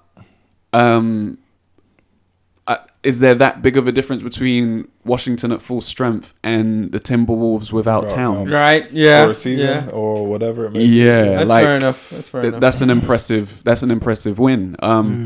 And they were able to score. They scored efficiently. The ball was moving. They put in a good performance. They played decent defense as well. It's not gonna last. So it's just interesting seeing the culture and the way that they're playing under Saunders Jr. Yeah. And because they're not playing the way his dad played, they're playing completely differently. He's carved out his own identity and his own relationship with the team. So yeah, it'll just be interesting to see going forwards how they do. I mean, Cat has been seriously impressive. But doesn't he start off every season playing really well and then just teeter off? He did that last season. Because last season he was better after the crash in, was it February or March time? Around then, he really late. started to ball out the last couple of months of the season. Okay. And he's brought that into this season, and he's playing defense, and now he's fighting dudes as well, man. Is he fighting dudes care. or getting beat up? He's getting beat up watching his mum get involved. Choked out by Exactly. And they're friends, they're the best of friends. I don't even understand what he was doing out there. Apparently, all sides were like, "No, that was a." He was restraining him. Yeah, bringing the peace. Yeah, I was like, okay, right. Yeah. That's an interesting way to do that. Yeah, I wouldn't want anyone doing that. The only person that I was scared of or even worried about was his mother. She was the only person that had any type of real aggression. Did you see it? Understand? Going a troll. Oh, but yeah, he's an amazing troll. He's going to be the most hated at some point, but I just love it. in spectacular fashion. But we need characters like that in the league, Yes. man. Yeah, for sure. We definitely need characters like that in the league. How, as a big man, how do you, when you know you have a big matchup coming, you know that you're playing against one of the other best bigs in the league. How do you approach the mental matchup? You said you're quite off the court. You said you talk to refs. Do you ever talk to your opposing matchup? Or do you just body? Do you zone in and or do you study? Just Kawhi Leonard study the tape? Nah, I'm like I said, I'm different on the court than I am off the court, so I get to talking, but I might not directly talk to you. Right. But I'll say stuff that I know you can hear, that will know that I know will like piss you off. Yeah. I know I might talk to your teammates about how you can't guard me. Right. Hey, yo, XYZ, yo, you need to tell coach to make a switch or get him out of the game because I'm about to go off. Or you know what I mean? Like, I might not necessarily say something direct straight to you, but I know I'm gonna get under your skin. Is that what you did to Peel last season? Nah, Peel. What was interesting about when we played Lions last season was that we've got so many ties to all the guys. Okay, so it was okay. So for the worst of that kind of stuff, he's gonna hate me that I say this, but the worst for that kind of stuff that I do was in the cup finals when I knew they didn't have Bristol. Bristol likes to talk. Yeah. He liked to kind of let people know that this, that, and the rest, or let him think. He's literally said, "Oh, you don't want to attack? Oh, you're scared to make a move?" I'm looking to make a move, and I'm looking at all 5 players on your team staring at me, sitting in the paint. No, I'm not stupid enough to take it inside. I'm not scared of you. I just know there's a whole bunch of help. However, when he wasn't playing, Flo is like a big brother to me. I was talking, like me and him were just talking all game, and I don't know, like. It got to the point where obviously he knows that's like my brother, so that's like a big brother to me, so it's family always. But guys were looking at me like, "Yo, Matt, relax." Taking it too far. Yeah, but yeah, I'm more inconspicuous trash talker. I'm not the Draymond Green type. No. You're not barking at dudes all the time. Yeah, I'm not telling them no world tours or none of that stuff. All right. Does anyone have any other surprising teams that I'm out? Surprisingly good ones, no. No? Wait, there might be Chicago. No, surprisingly bad. You know what? Next. You can get out. We ain't taking no. You know what? Fine. We're trash. Yeah, you're overachieving though. Still, it's early. 2 wins. This is it. Firstly, it's early, and the Wolves ain't gonna last that long. Especially with Wigan, it's trash. You know, we'll be fine. It's just I don't know. Oh man, just heartbroken at the moment.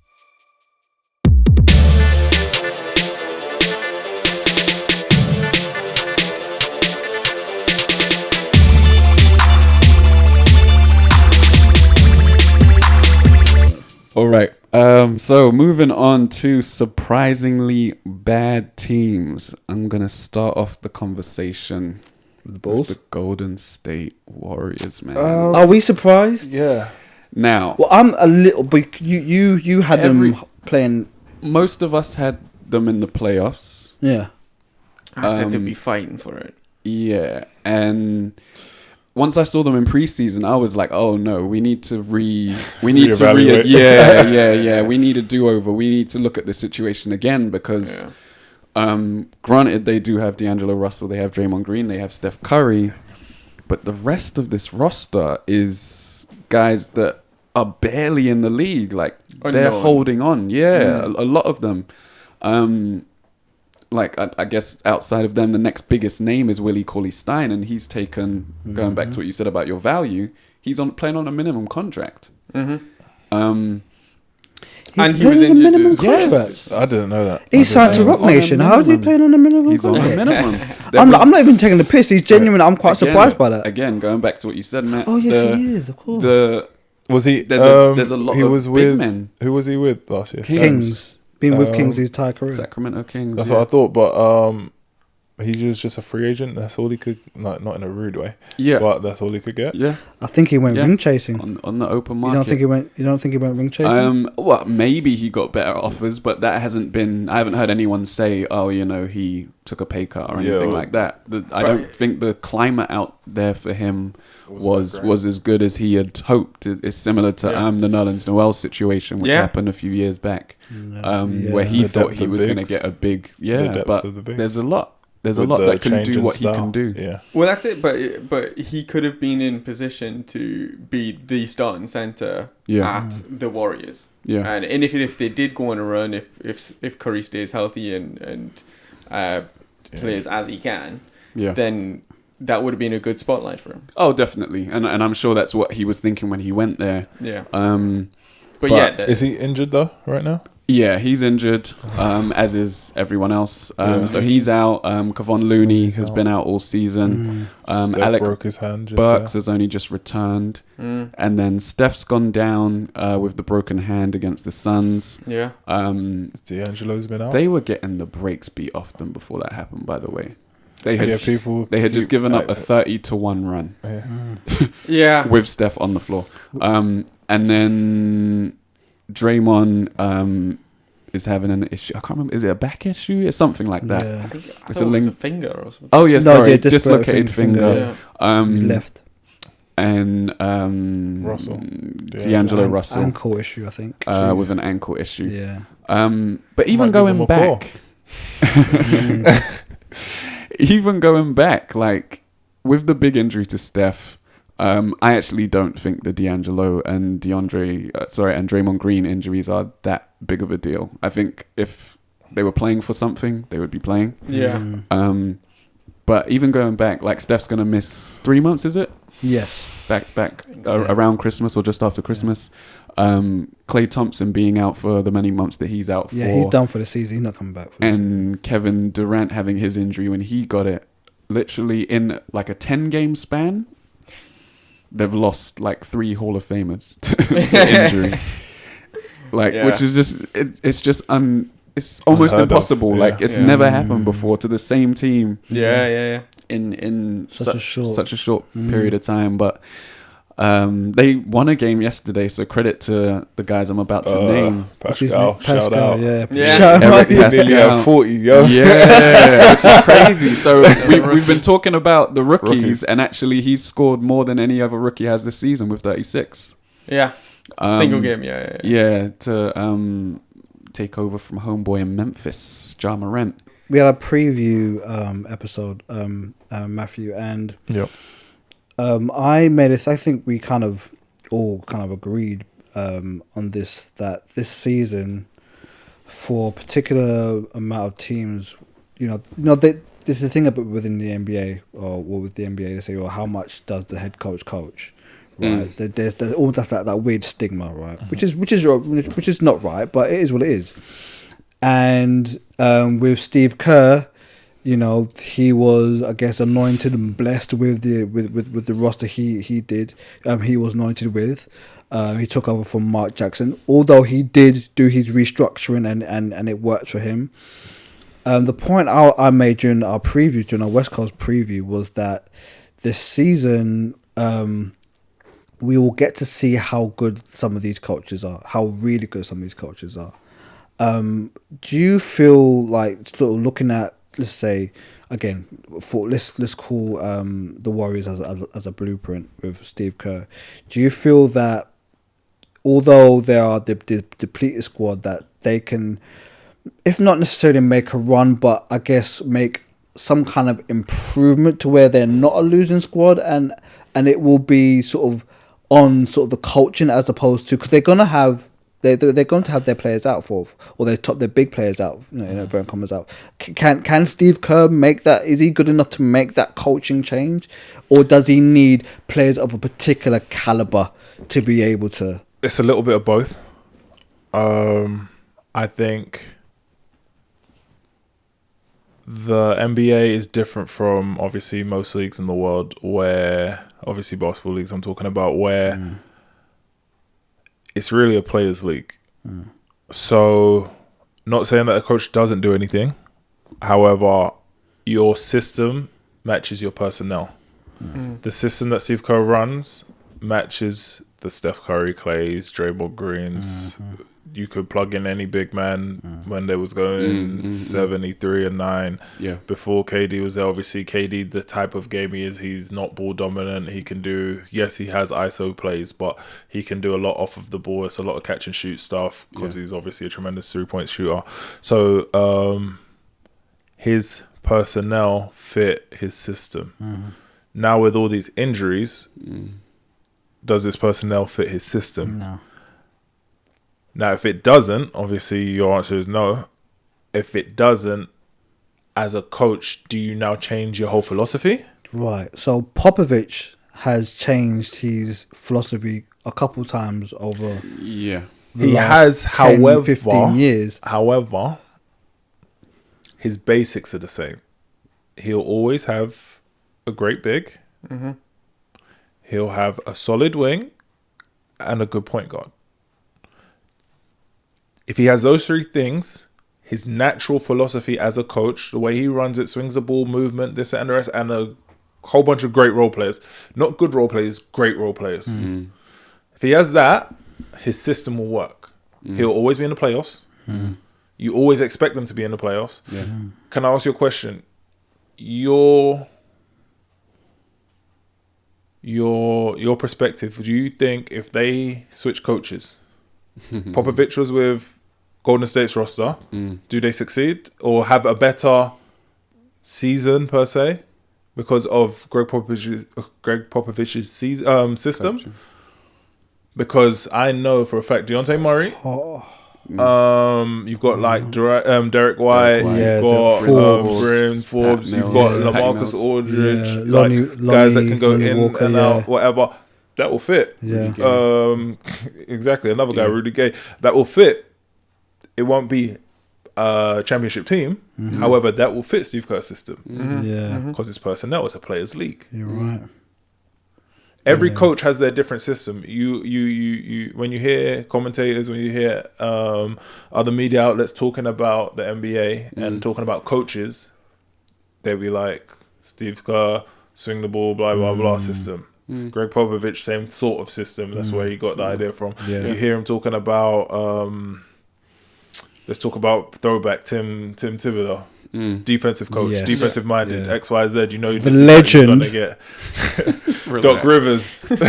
You know what I mean? Yeah. You know what you're getting. Like the talent that, of course, they're two-way players. Kawhi and Paul George, yes, they're two-way players. However, what you're getting from them, you don't hear anybody talking about necessarily just they're gonna go in and have 25 each per game and they're going to be the best team in the NBA or Clippers have got a chance to win it. You hear those two guys play defense. Doc Rivers is a perfect coach for them. The coach's system suits the players. Yeah. Yeah. You're right. Even to piggyback off that, like to answer your question, Popovich wouldn't succeed in Golden State because Exactly. that It's roster, boy. hideous. So the team that started the game, the last game for the Warriors was Kai Bowman, Jordan Peele, Glenn Robinson III. Jordan Peele. Jordan Poole, Brandon. Oh my god. He was thinking of Brandon. Comedians out there. Let's do it again. Mr. Broken Ankles. No edits. Yeah, let's cut it out, baby.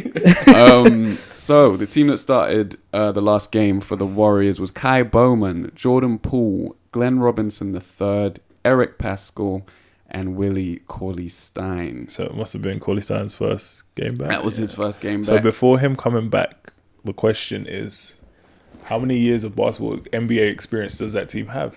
Yeah. It's crazy. Yeah. Ooh. And then you Yeah. expect people to talk about Steve Kerr's coaching. Yeah, It's tough. Like that. Fair enough. And even with That's the tough. stars, like it's Fair one enough. thing to like, you know, Steph has like held up lineups where you'll have him, Quinn Cook. And you might have Quinn Cook in the backcourt, Iguodala at the 3, maybe Draymond at the 4, and Looney at the 5, right? and he'll still dominate in the regular season. Those are all like NBA veterans. They've been around the league. They know how to play. They know the system. They've been at the team for a long time. Even though they're not scorers or stars per se, they know what they're doing. They know how to get him the ball where he needs to get the ball and everything. Now, when you bring in these players that don't know the system, many of them don't know the NBA, period. Like, everything's new. Everything's new. So it's a really tough team to succeed with. And I think Ethan Strauss, one of the Warriors writers, was saying now with the Steph injury and the little injuries to Draymond and D'Angelo Russell, now Steve Kerr can relax a little bit because the expectations are going to be different. They've really dropped off now. Yeah. So what he was seeing, and I think deep down he knew that he was going to struggle to make the playoffs with this roster. Now everyone can see they're going to struggle to make the playoffs. A natural tank. Yeah. So he can relax a bit. No, I mean, I think losing Iguodala and Livingston is a bigger impact than what people give it credit for. Absolutely.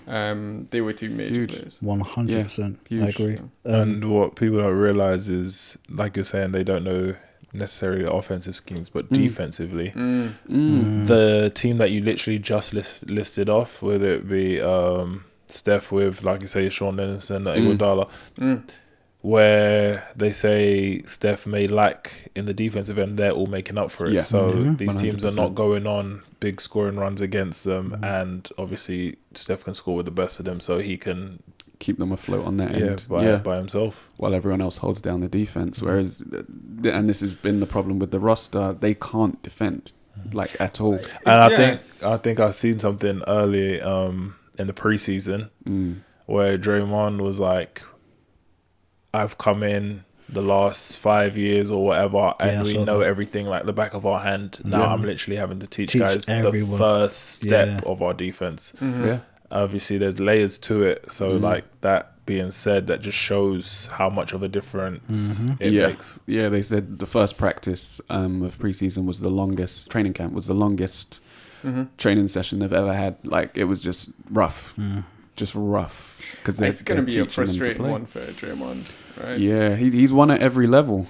He's won at every level that he's played at. But to be somebody like that hangs your hat on defense, to have a completely new roster is, you're starting from scratch. It's really, really hard. Especially rookies, especially young guys. It's different if it's vets and they can kind of have a sense of the system and everything like that. But when it's rookies and, like you said, everything's brand new. It's hard. I mean, like, that's my sister's local team. She lives out in Oakland. And shouts to her. Good Kemi. timing. Love you, exactly. Love you, Kim. And with the move to their shiny new building, it's just bad timing in a sense. What are you gonna sell? Yes, that's it. Season ticket holders. That's if you bought a season ticket this year to watch Steph ball out. Say no more. Like, literally, what you're watching everybody coming into your building. Basically, All Knicks. The away teams. That's the Knicks. Literally the Knicks. Yeah. Sorry, Tom. Probably not the Knicks. Sorry, Tom. But shout out to Pascal, because he really stepped up, and actually he was the one out of all the new players that they have this year. He's the only one that I looked at and thought, actually, he can be a player. Right. Now everyone knows that, so my take doesn't sound as good. He had like 25 the game before, or 2 games before, right? Against Charlotte. Okay. So. It's against Charlotte, come on. Yeah, they almost won that game too. Hey, they almost won that game. Charlotte's got a better roster than Golden State right now. They do. That's a fact. That's a Snapple fact. That is. They do. And they are 50% definitely do. as well. Yeah, they're at 500. Yeah, 500. Yeah, true. I also wanted to highlight the Pelicans. Anyone? Facts. Absolutely. And kind of surprising because, like, Ingram's playing really well. That's my new MIP, yo. I had it. I called it. It's on Twitter. Look at it. He called it. He did call it. Yeah. He did call it. He's been impressive. So I don't know if it's another thing where you're putting a lot of new players together all at once. It's just going to take some time. I think it's just learning how to win. Yeah. Okay. Bar JJ Redick, Drew Holiday. Drew's won some. Not really. Yeah. Not really. Yeah. That's what I'm saying. He's gone to one with AD. That's it. One playoff series. Two. I think he had one with Philly before he left. Okay. Oh, did he? I think so. Because he was there for the for the bad times. For the bad times. Yeah, he wasn't there For the Hank. I know he was, but I think they did go to one. Wasn't he there when Rose broke his...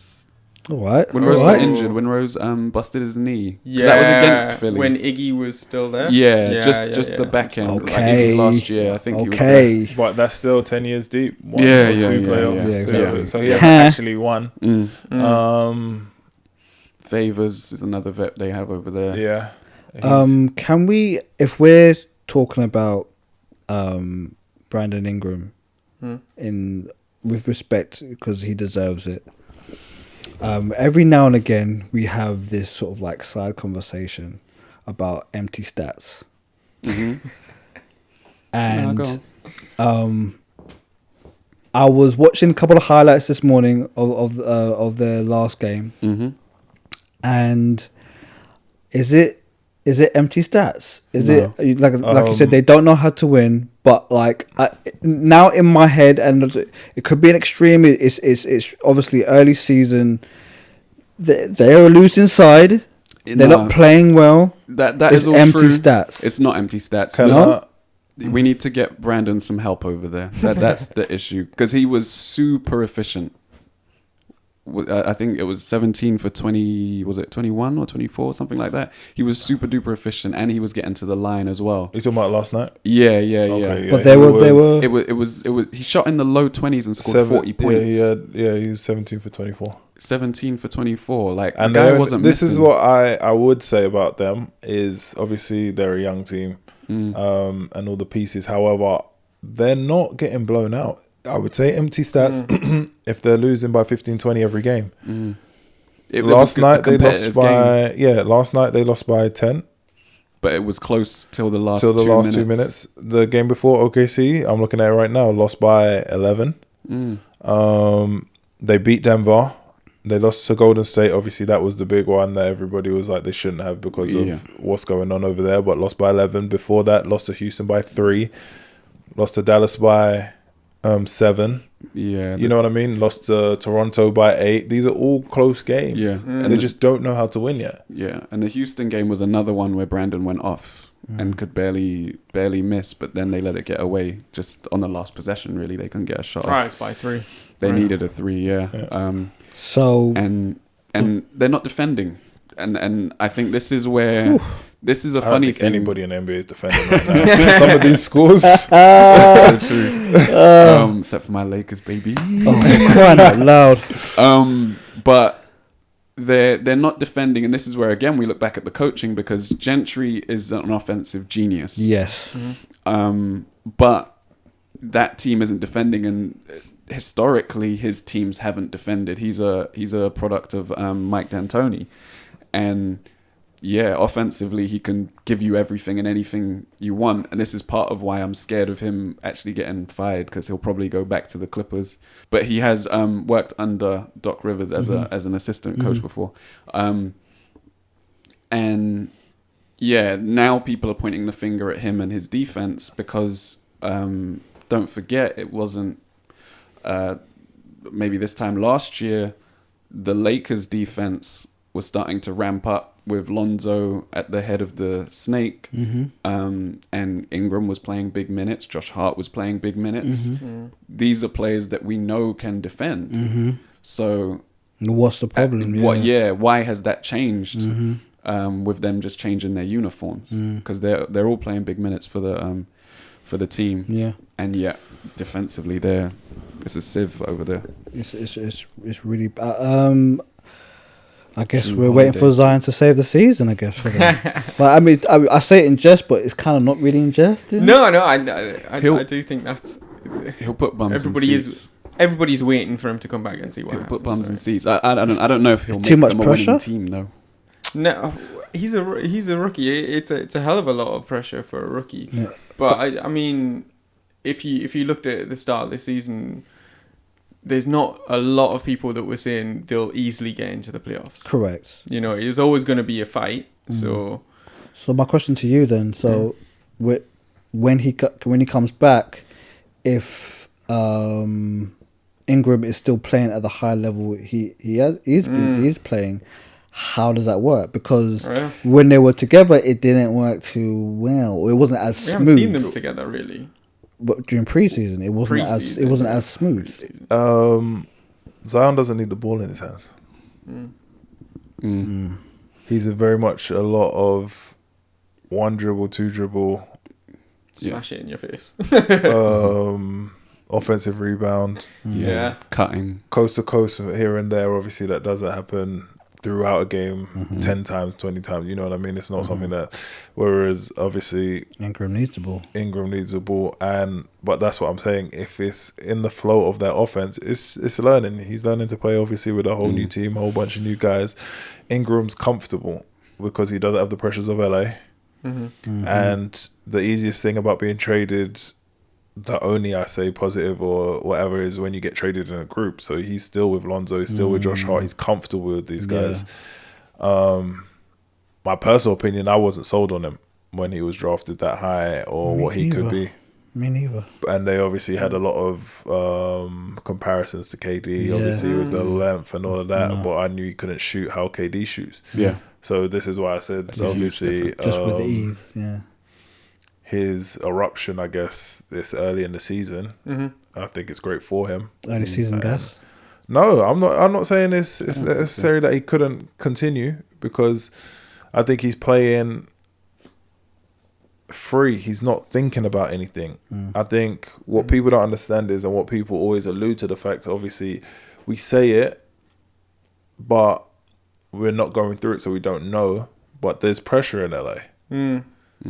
Yeah. And it sounds like, why is there more pressure in one city than another, or whatever it may be? Obviously, there is the rich tradition, the history that they have over at the Lakers. However, like, as a player, you don't know. We're not NBA players, so we don't know how it is to play in one city versus another. And obviously, it's just interesting. I'm not saying that he hasn't worked on his game every other year, but it's interesting that as soon as he leaves, look at the numbers he's putting up. Yeah.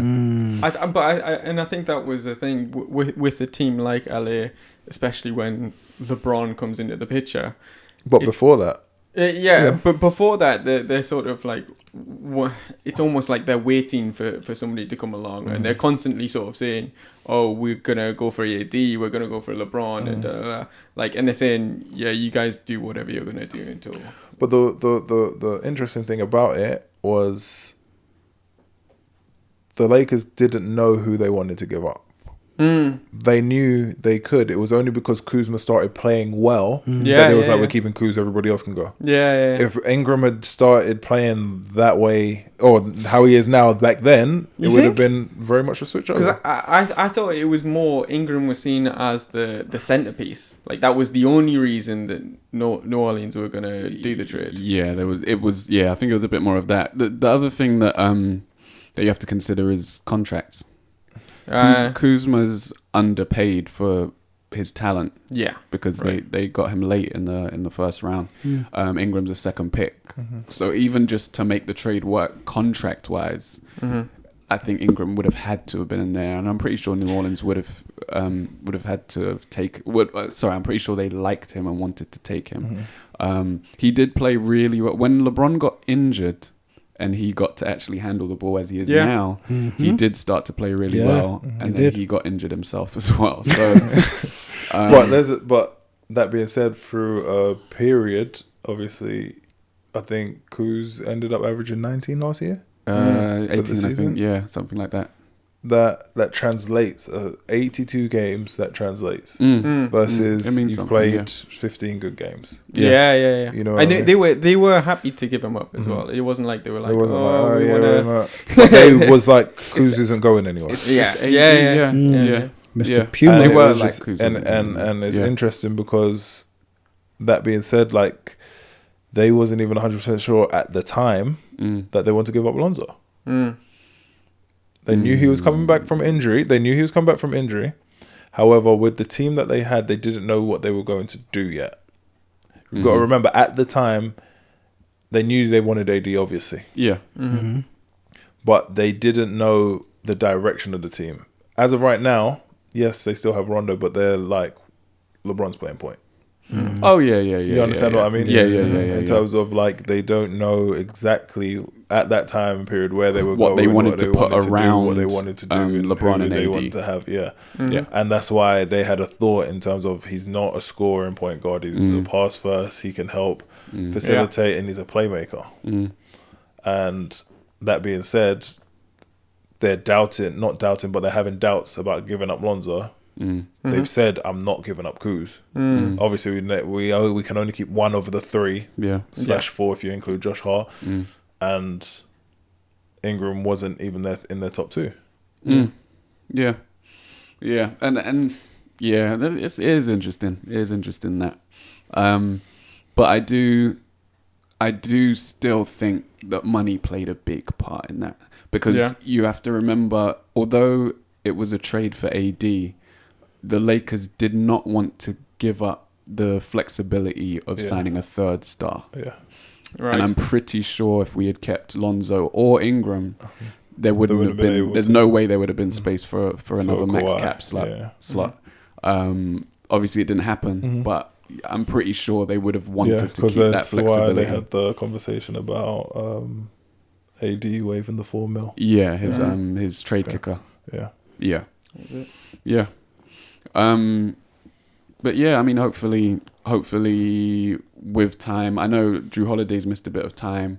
Favors has missed a couple of games as well. Hopefully with time they start to pick up and improve.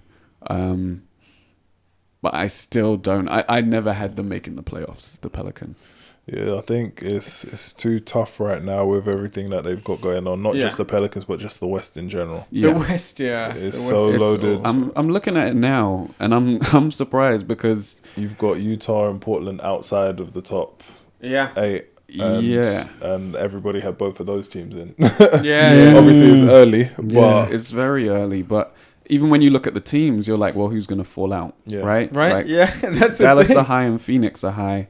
But they're going to be playing well all season. The T-Wolves.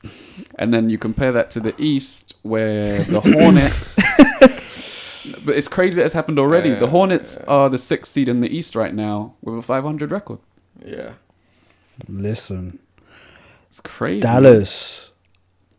I wasn't a believer. Why? I just... I think it might have been a little bit of hate, if I'm being very honest. Why? What's there to hate on?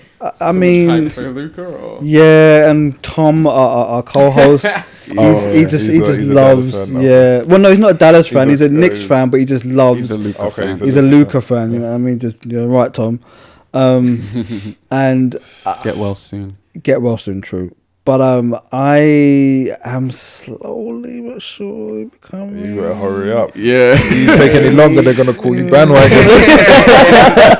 Because they are playing... Luka's playing out of his mind. Luka's a different But the dude. thing with Luka is...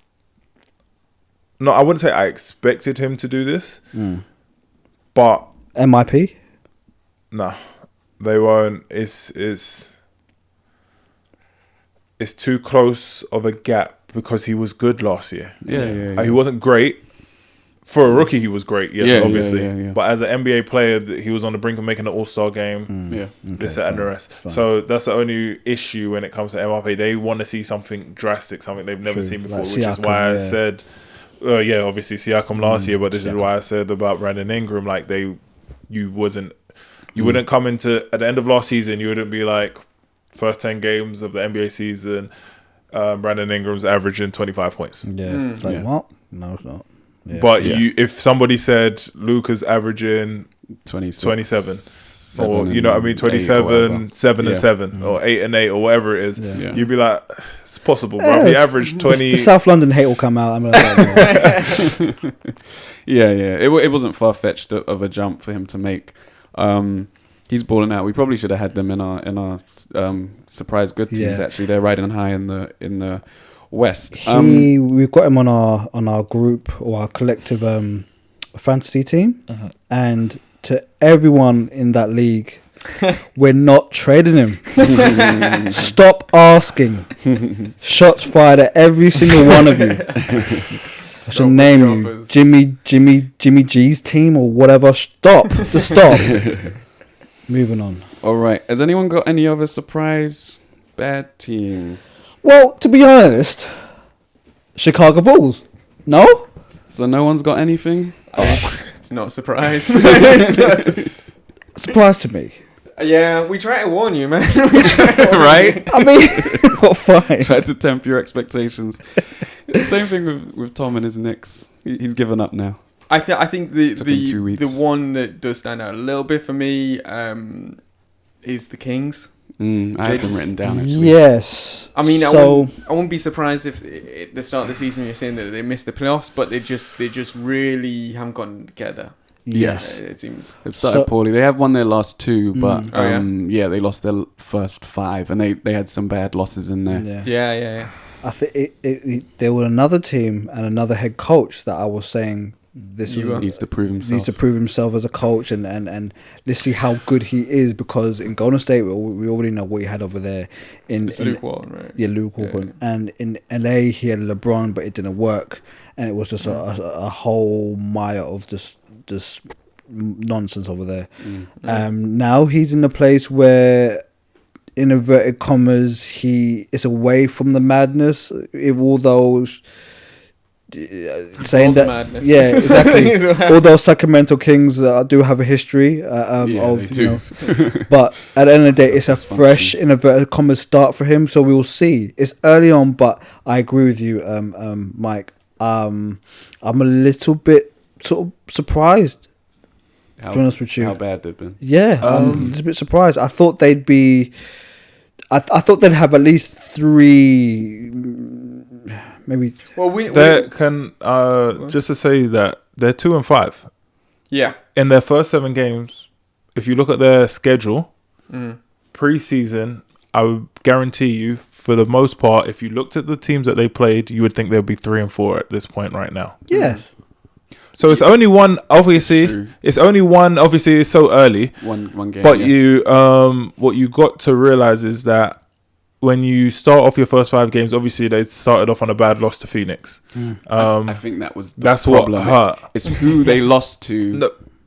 They've won a couple of games that we didn't think they would win, and lost to teams that we didn't think they would lose to. Yeah. So because are you sure? First, because they got slapped. Well, not slapped, but they got beaten by Portland, beaten by Utah. But you expect them to lose to Portland. You expect them to lose to Utah, and you expect them to lose to Denver. Yeah. But not the Hornets. Not the Hornets. Yeah, the Hornets is the standout one. Yeah. Yeah. I think. But then they come back and beat Utah. Yeah. That's. I think with the 2 wins that they've got, if that is the sign that they've turned it around and stuff like that. But those first 5 games, that was a bit unexpected to come out the gates like that. Yeah, and I think like I said, just looking at the team. Teams that they played, I would have expected those first 5 to be maybe 2 and 3, not 5. Yeah. With the win against Phoenix, but then again, Phoenix are good. Look at how Phoenix are playing now. So you didn't expect Phoenix to be this good. So you could genuinely say it could be 1 and 4. Yeah. If anybody pre-saw Phoenix being as good as they are to start the season, you could say it would be 1 and 4. Yeah.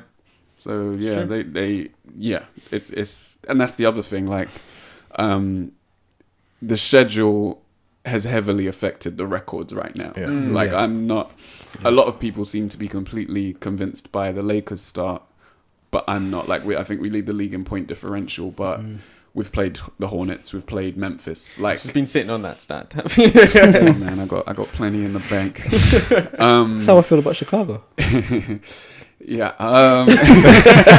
Fine. Like schedule matters. Schedule does matter. Yeah. I mean, since we're talking about the Lakers and Chicago, who plays tonight? Hey, listen. By the time you're telling listening to this, you'll have Levine. You'll have seen the drubbing. Kobe White, Levine. The drilling that the Bulls have received from my Lakers. I'm telling you, I'm gonna brag so much if we do pull it out of the bag. You're setting yourself up. You are setting yourself up. Let me have my fantasy. All right? Hey man, you can have it, just not around me. All right. So I think we'll wrap up things there. Yes, it's been a long one. Okay. Matthew, thank you for coming. Thanks for inviting me. Yeah, had to squeeze you in. Couldn't let you disappear without having a quick chat, quick sit down. Scrambled like the text messages, and, in the groups, and I was just we just had the usual setup. We had to. But like I even had a sort of word with at some stage with Coach Jay Will from last season, and sort of having so this will be my last word, but like having watched basketball pretty much my entire life, been experiencing basketball my entire life, born and bred South Londoner, Crystal Palace, Brixton, Croydon Jets, whatever, and experienced London Towers from Wembley to Crystal Palace. Just we missed that basketball energy in South London, and you guys brought that back, regardless of how things turned out over the summer. I just want to say thank you, because you brought that energy back to South London. You brought that energy back to London. No disrespect to London Lions, it's just you just don't feel that energy in London with them. But with the Royals, with what you guys did last season, we felt that energy, and I just want to say just thank you for basketball culture and basketball community. Just thank you for what you did. Thank you guys for coming down. For us, it was just more about being at home. I think a lot of the stuff that gravitated towards, because everybody kind of knew us, and it was a lot of homegrown, and like having so many British guys. Obviously we had a few Americans sprinkled in here and there, but obviously it wasn't there for the full season. So just the fact that we was able to put a British product on the court and show that we have the talent to play with the best of the best here, and Absolutely. Teams that obviously have additions of other talent and other countries, but it being predominantly British was a big a big step forward. And you won. You came here, you did what you had to do. Yeah. You need to be careful how you talk, Ayo. You know you're an Eastie boy. You have to go back over I'm there. not an Eastie. Listen, I was about the Lions. No. Listen, and then you have to get on the train. Time I was priced out of South London. I was priced out of South London. I tried to buy in South London. I priced out of South London, and I had to buy in East London. Eastie boys. This guy. That's what you are now.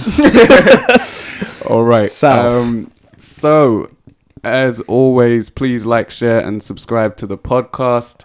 You can catch us on socials at Grit and Grime Pod across all socials: Facebook, Twitter, Instagram. We're on YouTube. Please visit our YouTube page, leave a comment, a like, and obviously subscribe over there as well. So, from me, David Sago, from IOBB. Chicago Bulls for the win. From Michael Downey. Good night. And from Matthew Bryan-Amaning. Good night and thank you. Thank you and good night. Yay. Yo, DJ Jada.